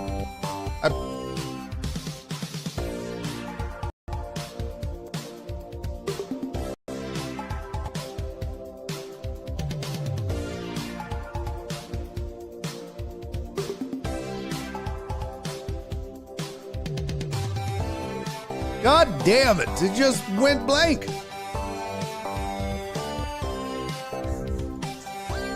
Spoon said I feel uncomfortable for the tumbling comment. Well, get used to it. This is how birthday wishes go around here. All right, Spoon? Listen, I love me some Black Sheep. This dude's been around. He's an OG deckhead. Oh, put some respect on it. OG, you hear me?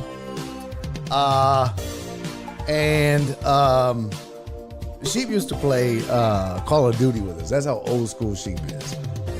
And I love me some Black Sheep. So Black Sheep, I hope you had a great birthday, bro. Roadhead, hand jobs, not from the cat. That would hurt. They got claws. But brother, I love you. I hope you had a great birthday, my friend. And you and Sylvia, the birthday twins, all my best to both of you. Hope it was great. I'm sorry I missed it. And thank you guys for being deckheads. Cheers. Love you.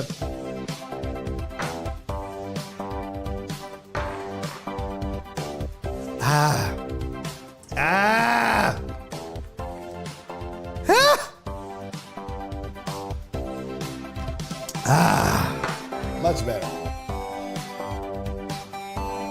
Okay, I'm not doing doubles, Alex. You're always trying to get me to be an alcoholic. Oh my God, Perry, that was so much fun. Those were so much fun. Perry said I missed the Call of Duty days. Yeah, dude, that was so much fun back in the day. That was so much fun. Some of the best times. I mean, we would have some really fun. It wasn't even a part of the show. It was just deckheads. We'd all get together and play Call of Duty or watch others play Call of Duty. It was just fun. It was good times. All right, let's talk about this Azeez Al-Shaair thing. Bullets and buttholes, baby. Cisco, the greatest goddamn driver in the history of Call of Duty. The greatest. If you were in a map and you were just having to kill time and wait, you wanted Cisco in your team. That was it. It was like, Cisco, you find you a goddamn car and you go. It was so great. So great. You're the best. I got those copper pennies today. What? Bring back Call of Duty nights. Man, they were fun. That's all I could do. Oh, man. One time I played with this kid and I was like, my backstory was I was the Fresh Prince of Bel-Air. That was so much fun. I was like, where you from, bro? He's like, I'm from California. I was like, oh, no shit. That's cool, man. I was born in West Philadelphia. Born and raised there, man. But then I got in a fight I was on the playground. My mom, she was all freaked out. She ended up making me move. It was crazy, dude. I ended up moving out to California also, bro. Yeah, I live out here in Bel Air. It was the funniest shit. Like halfway through, he goes, bro, that's like the story of the Fresh Prince of Bel Air. I was like, what? He's like, that's what that is. I was like, no, I don't even know what that is. That shit was so fun. Drunk playing with Truman. I think I called him a house. A house in my war zone. That's funny. Yeah, you did. You called me names for sure. Okay, I want to talk about this, the Azeez Al-Shaair thing, because I have thoughts. I have opinions. And, by God, I want to say them. House knew the ATM trick in Warzone. Oh my God, that was so funny. The ATM trick was the funniest. That was one of the funniest moments, man. Playing with House was hysterical. Playing Warzone with House was one of the funniest things. You had to have House as part of it. That shit, he's so funny playing that shit. Because he gets so tickled at himself. He would get so tickled at himself. He'd start cackling and shit. Oh my God, it was fun. Yeah, yo, bro. Titty Town. We're dropping a Titty Town, baby. Joe Pro, what's up, man? God damn, this pimple hurts. Oh my God. Look at that bad boy. Son of a bitch. Oh my God, I got two of them. 1, 2, some bitch. You with Rev House? Yeah, he's fun. Oh my God. Spoon. You have no idea some of the shit we did. What up, Joe Bro? Good to see you, sir. He said, hello, dickheads. It's damp at the camp, but it's good to see you. Thank you, sir. Thank you for the 303 biddies, my friend. Spoon said, anyone play Fortnite? No, because my balls have dropped and I'm a goddamn adult. All right. Here's my 2 pennies on the Azeez Al-Shaair thing. First of all, dirty hit? Yes. Yes. Was it dirty? Of course it was dirty. Did he deserve to be suspended? Yes. Yes, he did.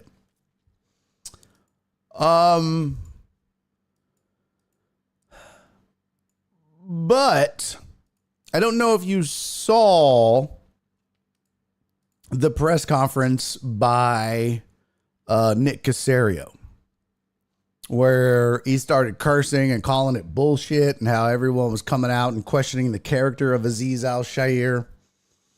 But I enjoyed that as well. And there were a lot of people that came out and said a lot of things on both sides of the aisle. And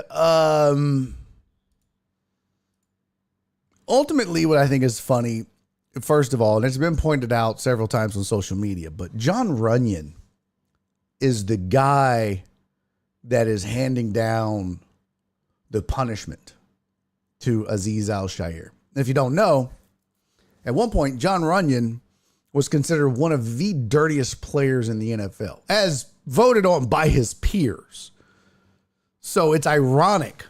This is the equivalent of if, like, in modern day terms, for those of you who maybe don't know who John Runyon is, think of it this way. Azeez Al-Shaair does this, what he did, and then Ndamukong Suh is like, that is awful. There's no place in the sport for that, pal. Get out of here. Like, if the NFL made Ndamukong Suh head of judging dirty plays, that's who this dude is. John Runyon is just white Ndamukong Suh. That's all he is. That's it. And he's the guy that's out here going, you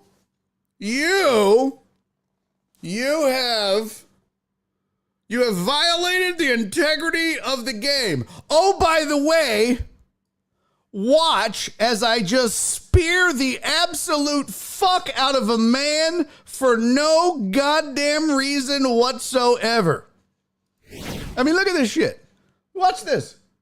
This is John Runyon just spear Spearing the fuck out of somebody. Look at this shit. He's just like, look, this is John Runyon. Hold on. Watch. This is John Runyon. Watch John Runyon after the play right here, folks. Bam! What the fuck was that, John? Look. There's John Runyon right there. Look. They're like, and you can't hear it, but Mad's like, John Runyon's always looking for someone to knock down. By the way, that penalty, not on John Runyon. That's the NFL back then. And Madden and Summerall are like, yeah, boy, I tell you what, John Runyon's always looking for somebody to hit. Yeah, I learned my lesson. Don't stand around the pile.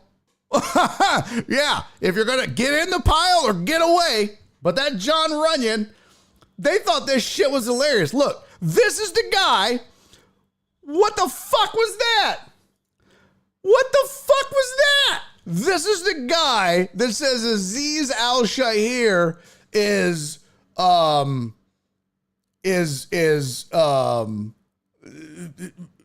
questioning the integrity of the game, is making the game look bad. Get the fuck out of here.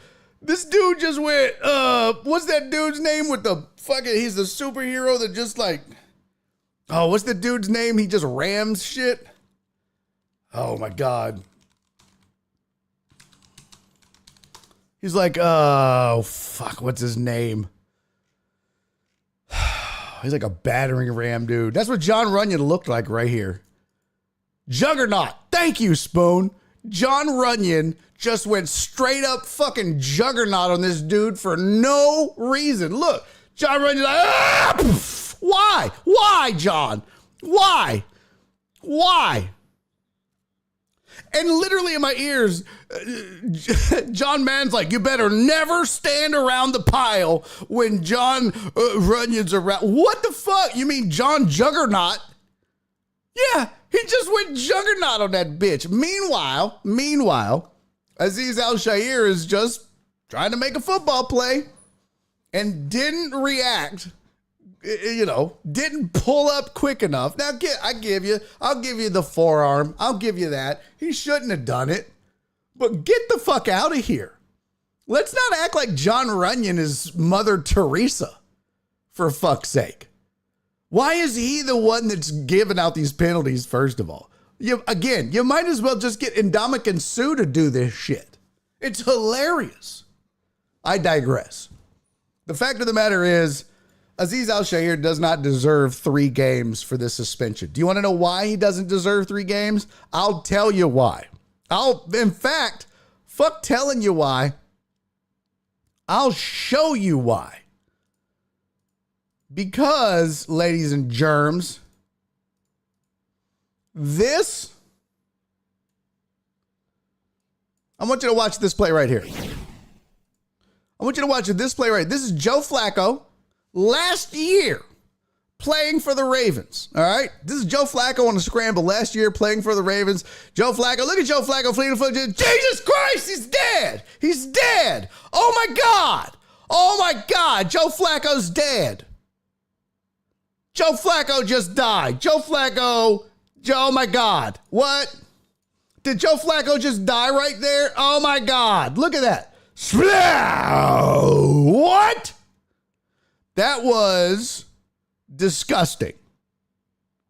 That was Kiko Alonso that just decapitated Joe Flacco. Now, I want to ask you a question, chat. I want everyone to put in the chat how many games they think Kiko Alonso was suspended for this hit. How many games did he get for this? How many games was Kiko Alonso suspended for this hit? You're seeing it. Here's slow-mo of it. Here it is. There's the fight. I mean, okay. Heartthrob said 3. Perry said 0. AJB said 1. Spoon 0. Skiggity 0. Dubs 0, 0, 0, 0. Flip said 2. Terrence 0. Alex, Jesus, Total Dallas all said 0. Joe Pro said 0. Yeah. Surprise, bitches. 0. And this is the whole point that Nick Caserio was making and continues to make when he says that the NFL is full of shit and that these punishments are bullshit. Because also, if you go back and you watch CJ Stroud, who, by the way, is the victim of not one, but two different penalties where he was hit late, concussed in one of them and not in the other, but probably should have been.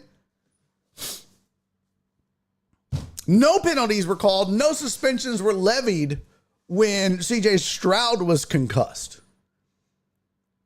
And again, I will give it to you. It was a nasty hit. He deserves to be punished. I'm not suggesting that. What I'm suggesting is, where's the fucking consistency, man? How does this fucking hit get 0 games? It's the same fucking hit. John Runyon, more like John Funyon, you fat son of... Okay. How does that get 0? And by the way, John Runyon's been in the position for years. It's not like he just took over this year. And then they wanted to say that, oh, well, Azeez Al-Shaair, this is a pattern. He's been suspended multiple times. No, the fuck he hasn't. Oh, no, he hasn't. No, he hasn't. He has not been suspended for this type of hit ever. So don't let them fool you on that bullshit. And just for the record, you can go back and find reels of dirty hits, nasty, dirty, disgusting hits. And guess who just pops up over and over and John Runyon. John Runyon does. It's hilarious to me that this man is the one that's making these decisions. It's insane. It's crazy. So look, does Azeez Al-Shaair deserve to be punished? Absolutely he does. Yes, he certainly does. But here's part of the problem, okay? Here's part of the problem.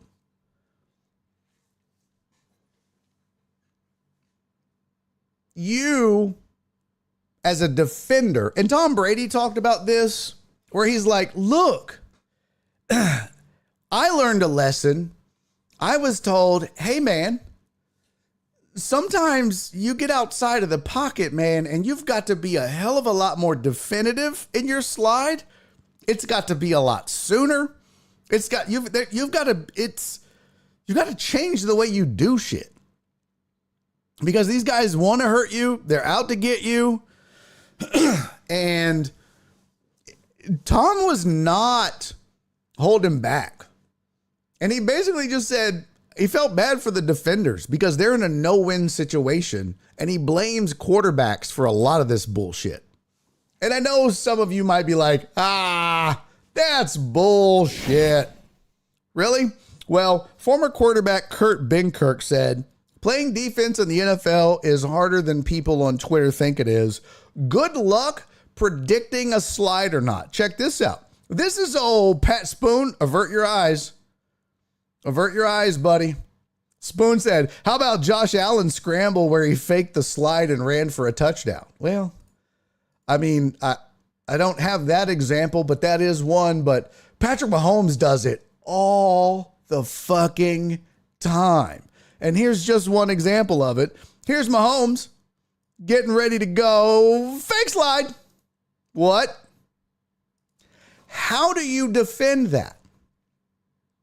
Where is the penalty for that?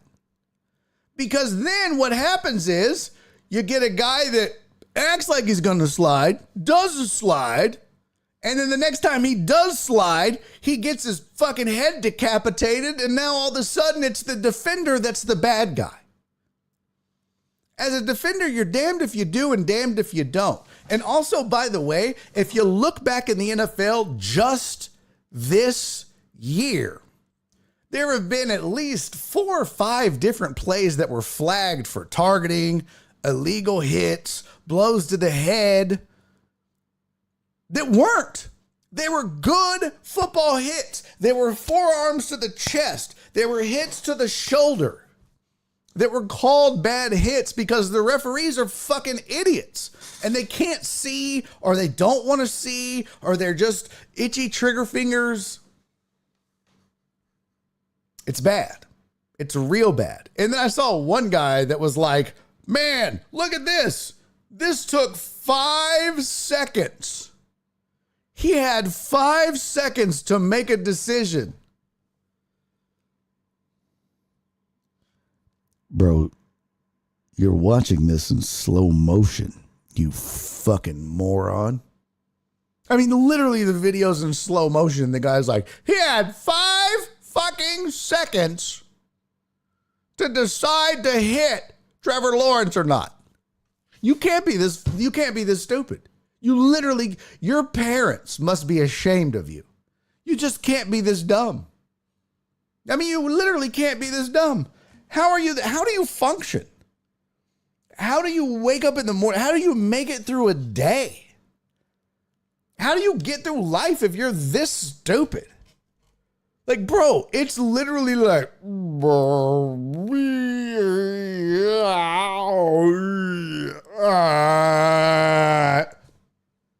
he's like, look how much time he had. He's even yelling slow.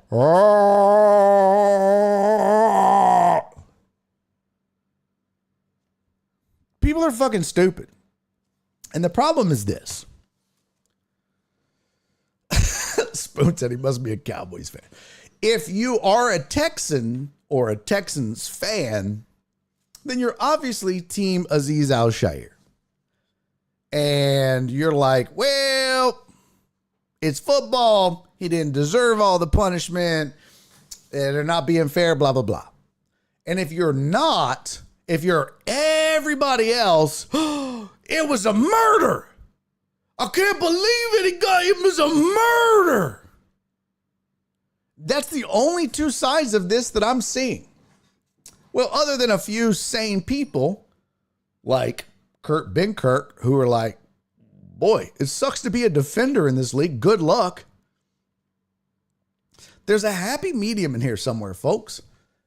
And that's the problem that no one wants to get to. There is a happy medium that we all need to find. What we're focusing on is Azeez Al-Shaair was doing his job. Trevor Lawrence was doing his job. There's a reason there's the penalty. Okay? There's a reason there's a penalty. And it was levied.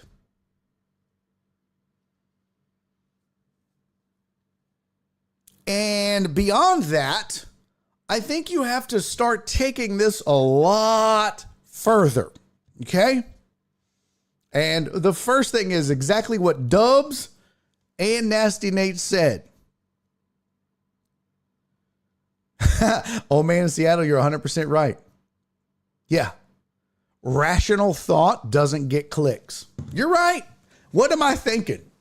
I need to be like, I can't believe this. Azeez Al-Shaair should be getting the Congressional Medal of Honor for Peace.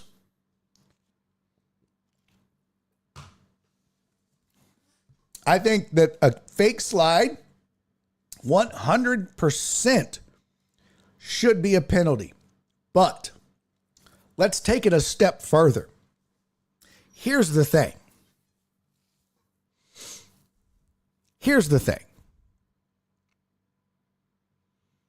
There has to be a way to give yourself up in such a way that avoids this going forward. Because to slide or to not slide, it's kind of like if you're headed out of bounds and you see an opening, right? I mean, if I'm headed out of bounds and the defender relaxes, that's your bad. I'm going to turn it upfield. Is that cheating? I don't think so. You know, if I'm dancing, tickling up the sidelines and you go to bump me and I step out. Well, that's one thing. And then if you try to tackle me, then it's a late hit. That's kind of bullshit too, right? We've seen those. But then we've also seen quarterbacks kind of start to go out of bounds, and then the defender lets up, and then they just scoot up the sideline for a couple of extra yards. There has to be a way to declare yourself as down before the hit. Now, I'm not the smart one in the room. At least I'll say that. So there's smarter people than me that can come up with a way for the quarterback to declare themselves down before getting hit.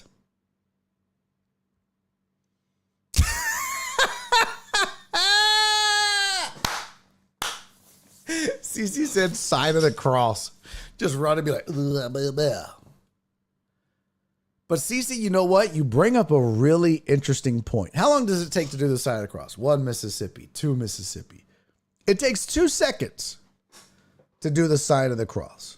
By the time you get done doing it, somebody could stop trying to hit you.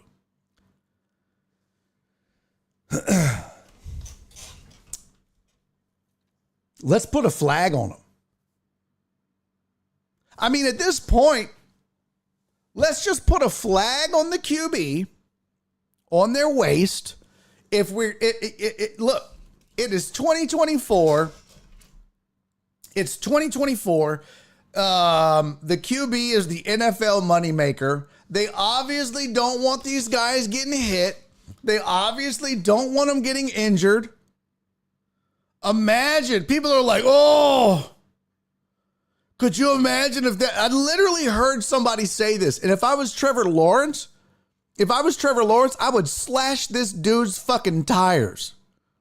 Someone had the gall to say, that was Trevor Lawrence. Imagine if it was Patrick Mahomes. Bitch, fuck you. I matter too. But they've got a point. If you'd have done that to Patrick Mahomes or Josh Allen or Lamar Jackson or one of these beloved Aaron Rodgers, oh my God.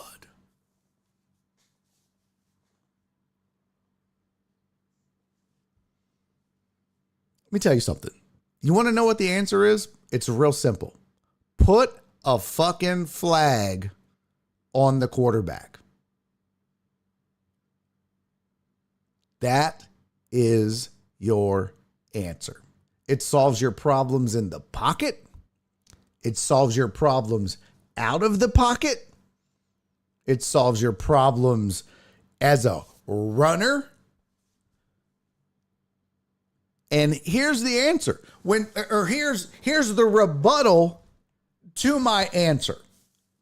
Well, now you're just pussifying the game. Oh, am I? Because that's kind of what we've been doing. And again, I'm not for dudes getting concussed, dudes getting CTE and brain injury. I'm not for that. I don't want that. I definitely don't want that. What Azeez Al-Shaair did was wrong. It was dirty. However, and let's stop for a second. Let's back it up because I do want to say something. And I want to stop short of completely defending the man.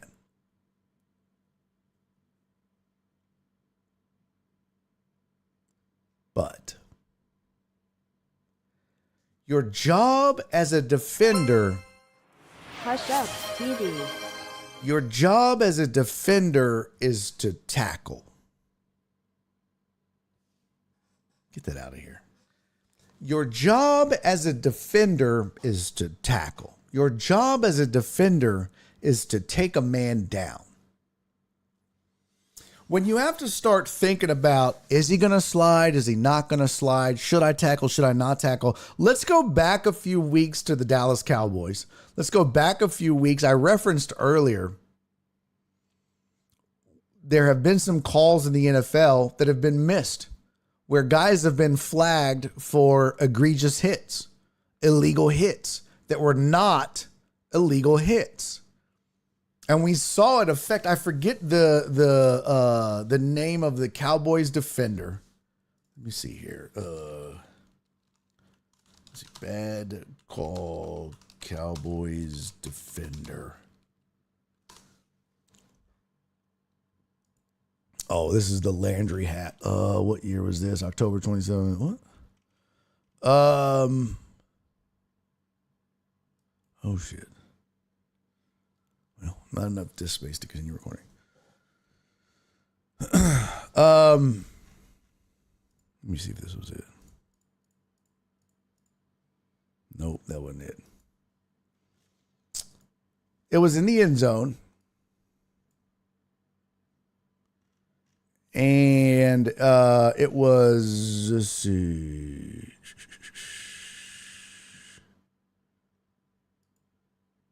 No, it wasn't 2023. It was this year. They called him for targeting. It was Butler. Thank you.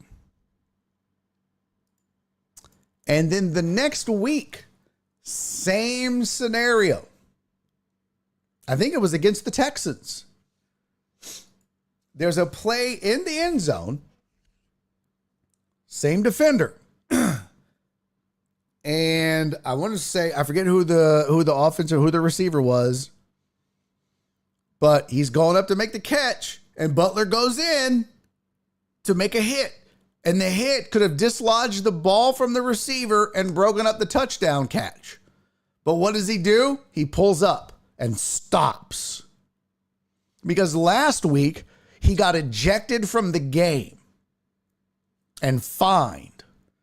So instead, what he does is he pulls up and it's touchdown. Texans. Butler goes to the sidelines. His coaches pull him over and they're like, you got to make that fucking play, bro. You got to get that out of your head. That was their fault that they made the wrong call. You've got to play defense. Do your job. But what does he do? What does he do? So now what does Azeez Al-Shaair do the next time he sees a quarterback running? Just stop, not tackle him, and watch him scoot down the sidelines for another 30, 40 yards because he's too scared? Because here's the problem, folks. Here's the real problem. Once you see a guy running, your thought, and this is the great thing about this, right? Is there's so many of us old, fat, sloppy motherfuckers that are so unathletic, we couldn't do shit. We all just sit here on the sidelines, me included, but all of us, and we get our little Twitter fingers going, and we have so many opinions, but none of us could even dare come close to try to make any of these plays.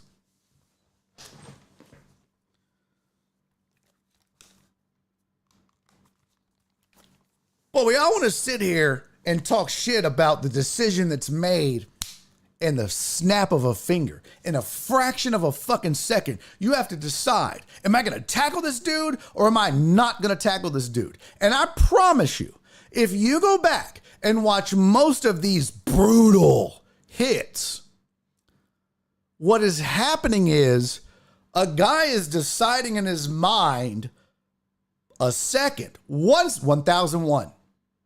1001. Think about that. 1001. One Mississippi. I'm going to kill this. I'm going to tackle this motherfucker. Oh, we're talking about 1001. Oh shit. He's like, what am I supposed to do in mid fucking air? Right? Now, the second thing is this. when I am launching or when I am going to make a tackle, and the forearm, maybe you don't do the forearm. You shouldn't do the forearm, a tackle, you tackle with your shoulders or whatever. But, if you're trying to dislodge the ball, even a forearm to a chest, that's just a nasty hit or whatever. But here's the thing.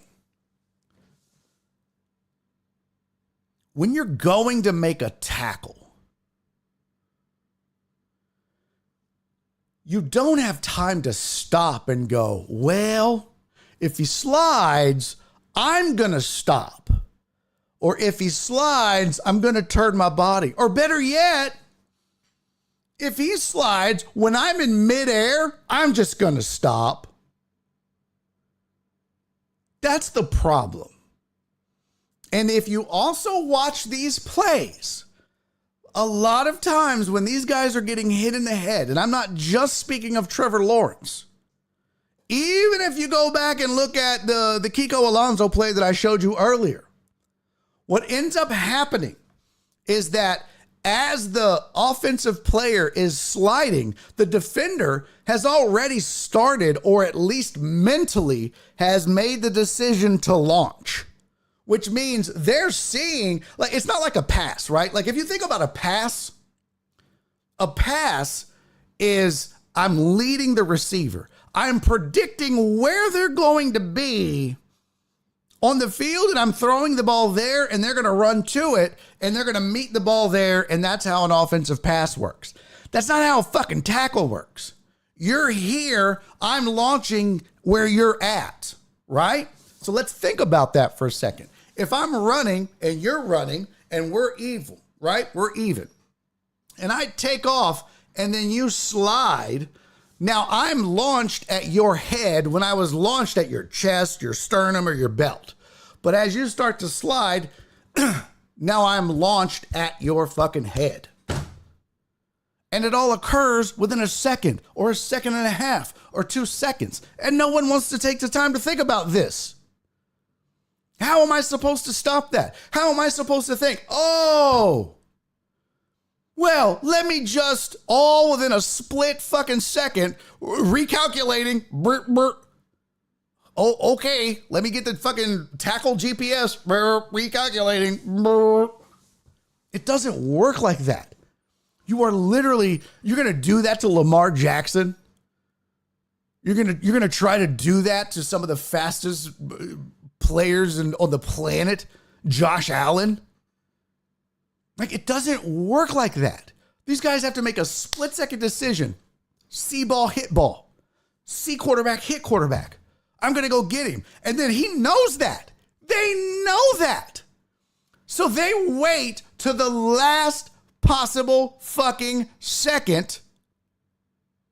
They wait to the last possible second to get every last yard they can and then go, oh, can't hit me. Ha ha. Can't hit me. I'm protected. Because then if you do, I get 15 more yards. Nah, boo, boo. It's a fucking problem. It's a problem for the defender. It's a problem for the defense.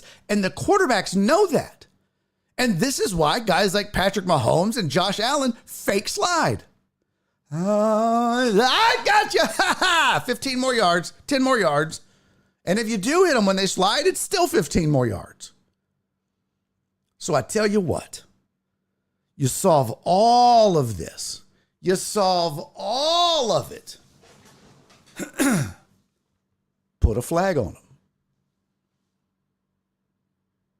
Put a flag on them. 2 yellow flags, 1 on each side.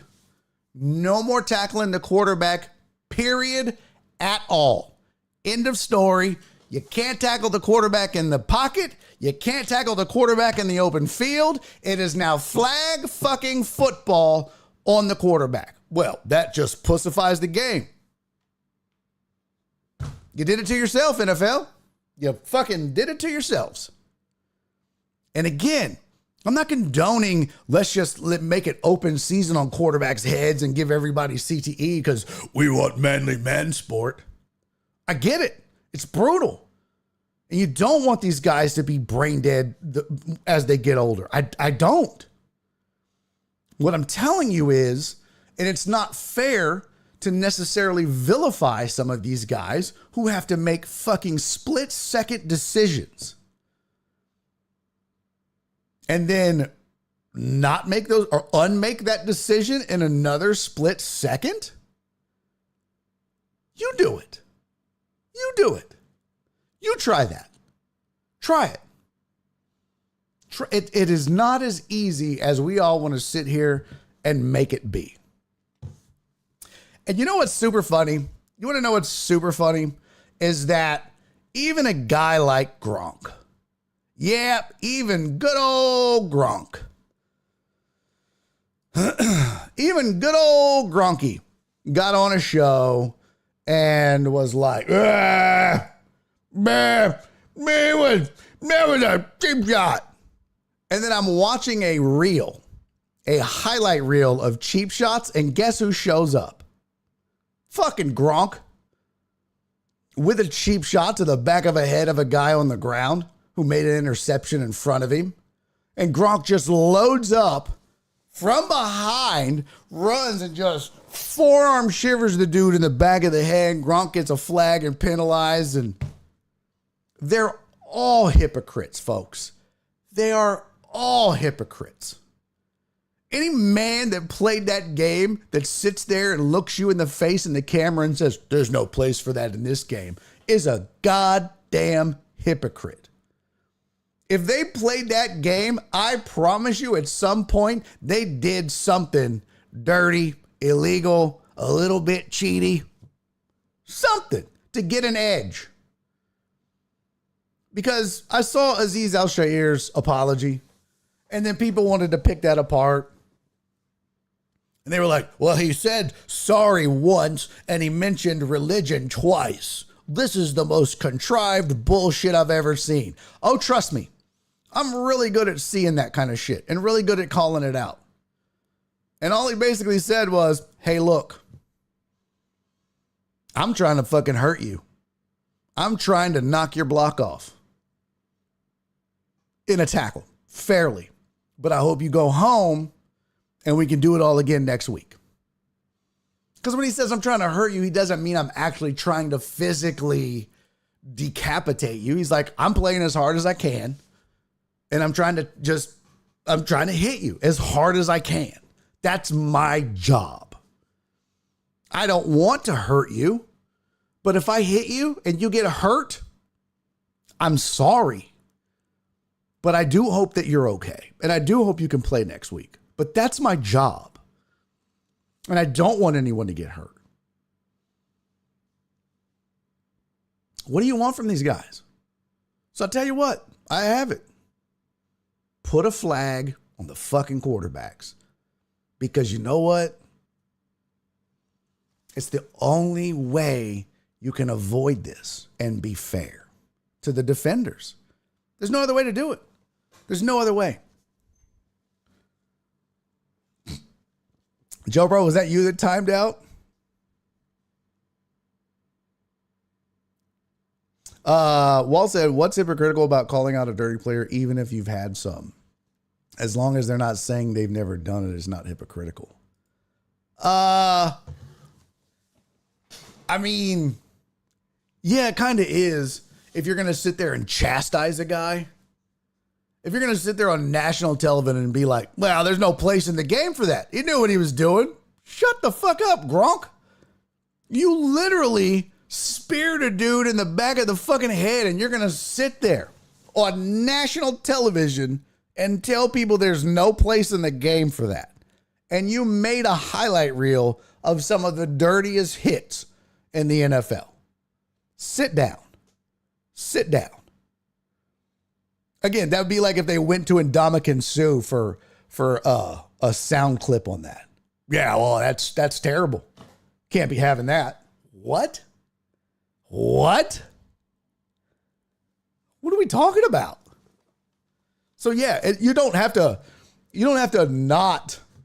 I mean, it is hypocritical if you've done it and you come out and say that it's not okay. It's 100% hypocritical, Walt. No, 100%. If you've been a guy that's done it in the past,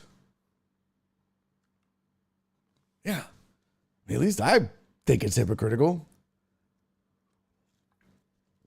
Hey, Elon Musk, can we get a Neuralink where QBs tap into an avatar and that could tackle shit? It's funny. We're going virtual football. Ooh, people in frat houses shouldn't throw. Oh, that's so funny, Joe Pro. I love that saying.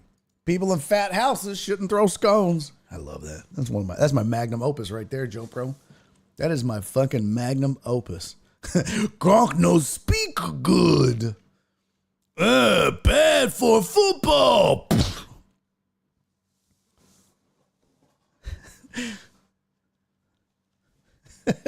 That fool just dropped a nutty boo boo. If Trevor plays in the next game, Azeez should too.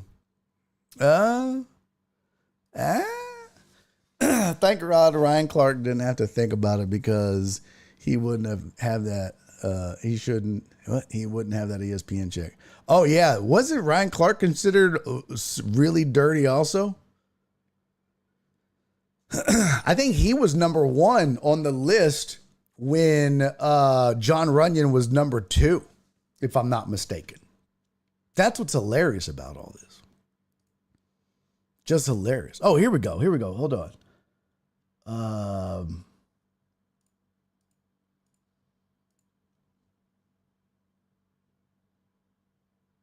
Oh, that's the Kiko Alonso again. Let's see. Oh, here we go. Let me see if I can find the Gronk one. It was towards the end. Shit, I lost. That's Aaron Donald losing his shit. That was Cam getting clobbered. It's clobbering time. No, I can't find Gronk now. It was dirty though. It was fucking dirty. Matt Schaub was in a couple of those too. I don't know. Play the video of the hit, Truman. Of Gronk's? I'm trying to find it. Let me see if here, I'll just put the whole thing over here and just zoom through it. Here we go. These are the videos. Let's see. Oh, that was nasty. That was Ndamukong Suh. Let's see. No. They don't have the chapter highlights either, so that doesn't help at all. I thought it was towards the end. Nope. No, that was Aaron Donald. That wasn't it. Nope. Let's see if I can find it. Again, that's Schaub. Nope. Oh, let's see. Ooh, that was nasty. Oh, there goes. Speaking of Ndamukong Suh. I'll have to find it tonight. I'll play it tomorrow. I can't find it. I will go back and watch it. Oh, here it is. Found it. Here it is. Here you go. Here's Gronk. Here you go. Here's Gronk. You don't notice. It's subtle, right? So there you go. Interception. Huh. What the? He's like, what the fuck was that? You don't even really notice it at first.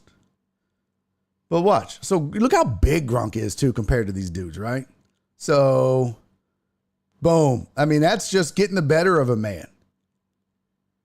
What? And that doesn't look like that didn't look like it was much, right? Like when you saw that one, it didn't look like it was much from that angle, right? And when you saw it from that angle, it doesn't look like it was much there because you're like, oh, he just kind of jumped on top of him. No, watch this. Boom. What the fuck, man? Just forearm shift to the back of the head. Didn't even see it coming. Couldn't even brace for it. Couldn't defend himself. He's literally laying on the ground. And trust me, getting into the back of the head, a lot worse than getting hit forearm shiver to the face mask. David Carr caught some rough ones. Yeah, he did. Ryan Clark was the highlight tape for the targeting rule changing, but he's from New Orleans and went to LSU, so I'm rolling with it, whatever he said. That's funny shit. All right. Well, there's my 2 pennies on the whole thing. Should Azeez Al-Shaair have been suspended? Yes. Yes, he should. Was it a hit that shouldn't have taken place? Yes. It should not have been taking place. He should be suspended. Well, unless you use past precedent, and then based off of the Kiko Alonso hit on Joe Flacco, no, he shouldn't have been suspended. But in all honesty, Kiko Alonso should have been suspended for that hit. So yes, Azeez Al-Shaair should have also been suspended. Should it have been 3 games? No, it shouldn't be 3 games. I digress. At the end of the day, folks, the fix for this is real simple. Put a flag on all the quarterbacks. No more tackling the quarterbacks. Period. End of story. That's it. No more. Because it's a gray area. Just pull their flags. That's it. That should be the name of this segment, My 2 Pennies. There you go. I like that. I like this, Cisco. Brought to you by Bobby's Coin Shop. Well, maybe another time, but I'd like to counter your argument on the Azeez hit. Yeah, I'm about to get out of here. Let's pick it up tomorrow. Let's save that thought, Perry. Let's get it tomorrow. I'd love to hear your counter argument. I'd love to hear how wrong you are. I'm just fucking with you, Perry. Tua, Mahomes, Lamar, next 3 games. Just saying.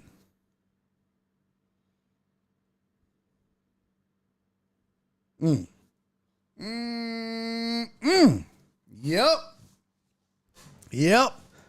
It's a good point, Heartthrob. We were supposed to get it yesterday because I was going to start doing them on Tuesdays.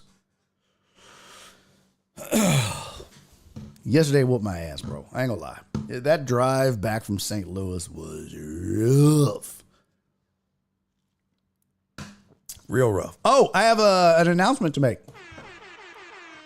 Anybody want some good news? Anybody want some good, cool news? I mean, I guess if you're into this thing, into this sort of stuff, it's good news, cool news. I was asked and accepted. I will be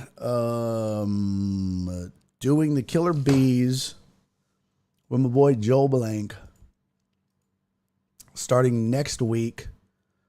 I will be on the Killer Bees on December 11th, 12th, 13th, and the 16th. 4 days in a row. Wednesday, Thursday, Friday, and the following Monday. So, if you like myself and Joel Blank together, boy, do I have good news for you. If you don't, I have bad news for you. But, yep, Jeremy Branham apparently stepping away for a little while, get some vacay in or whatever. I don't know why the reason is.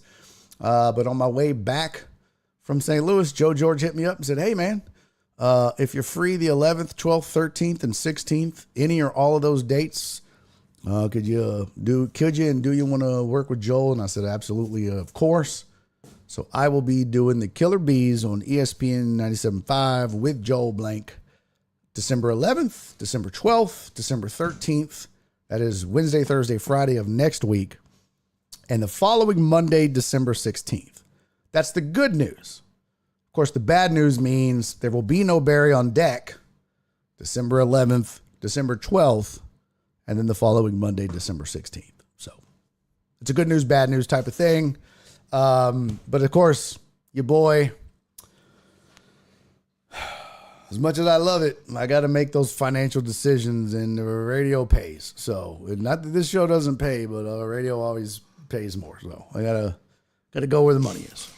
So I'll be doing those unless something happens or falls through. But looking forward to that. Always love working with my boy Joel. So you'll be able to get 3 full hours of me on the radio for 3 days next week and 1 day the following. All right, cool. All right. You can get with this, or you can get. I was like, what? What the? Appreciate you, Terrence. Do you get paid for those? Yes. Yes. Yes, I do. Yes, I do, Perry. I don't work for free. Well, it depends. I wouldn't do radio for free. Not that. Appreciate you, Uriel. Good to see you, buddy. Alex, love you, bud. Donna, I love you, sweet thing. Walt, you're my guy. Love you, man. Heartthrob. Hey, thank you, Perry. Love you, big dog. Good to know, Terrence. Good to know. He needs to... Damn, Dubs. Be nice. All right. Road trips are a young man's game. Fuck. Boy, you ain't telling me, Joe, bro. I started noticing. I'm supposed to be in Sterling, Colorado on Saturday. So I'm in Dallas on Friday doing a private Christmas party. And then Saturday, I'm doing a private Christmas party in Sterling, Colorado. And my plan was I was just going to stay in Dallas Friday night, drive to Sterling, Colorado, which is a 12-hour drive, perform, spend the night, and then drive from Sterling, Colorado back home to Houston, which is like 16 hours. I don't think I can do it. That St. Louis trip whooped my ass. I think I might have to find a flight. Which, good news is the private gigs pay well enough where I might be able to do it. God damn. All that driving, I don't think I can do it. That's a lot of driving. All right, enough about me bitching. I will see you guys tomorrow. Let's do it again. Let's finish up. I'll get Perry's thoughts on the Azeez Al-Shaair. I'd love to get his 2 pennies on it and yours. Feel free to chime in the chat. Give me your thoughts on it. We'll talk some college foosball. Of course the Aggies shit the bed versus the Longhorns. Of course they shit the bed. What'd you expect? Yeah. We'll get to that. College playoff brackets are out. We'll talk about that. We'll maybe talk a little Rockets. We'll talk Golden at bat in the MLB. And a whole lot more. Hey, man, until I see you tomorrow, do me 3 favors. Be safe, be kind, and love each other. I love you guys. It's good to be back. I'll see you tomorrow. Bye. And he's making a YouTube video.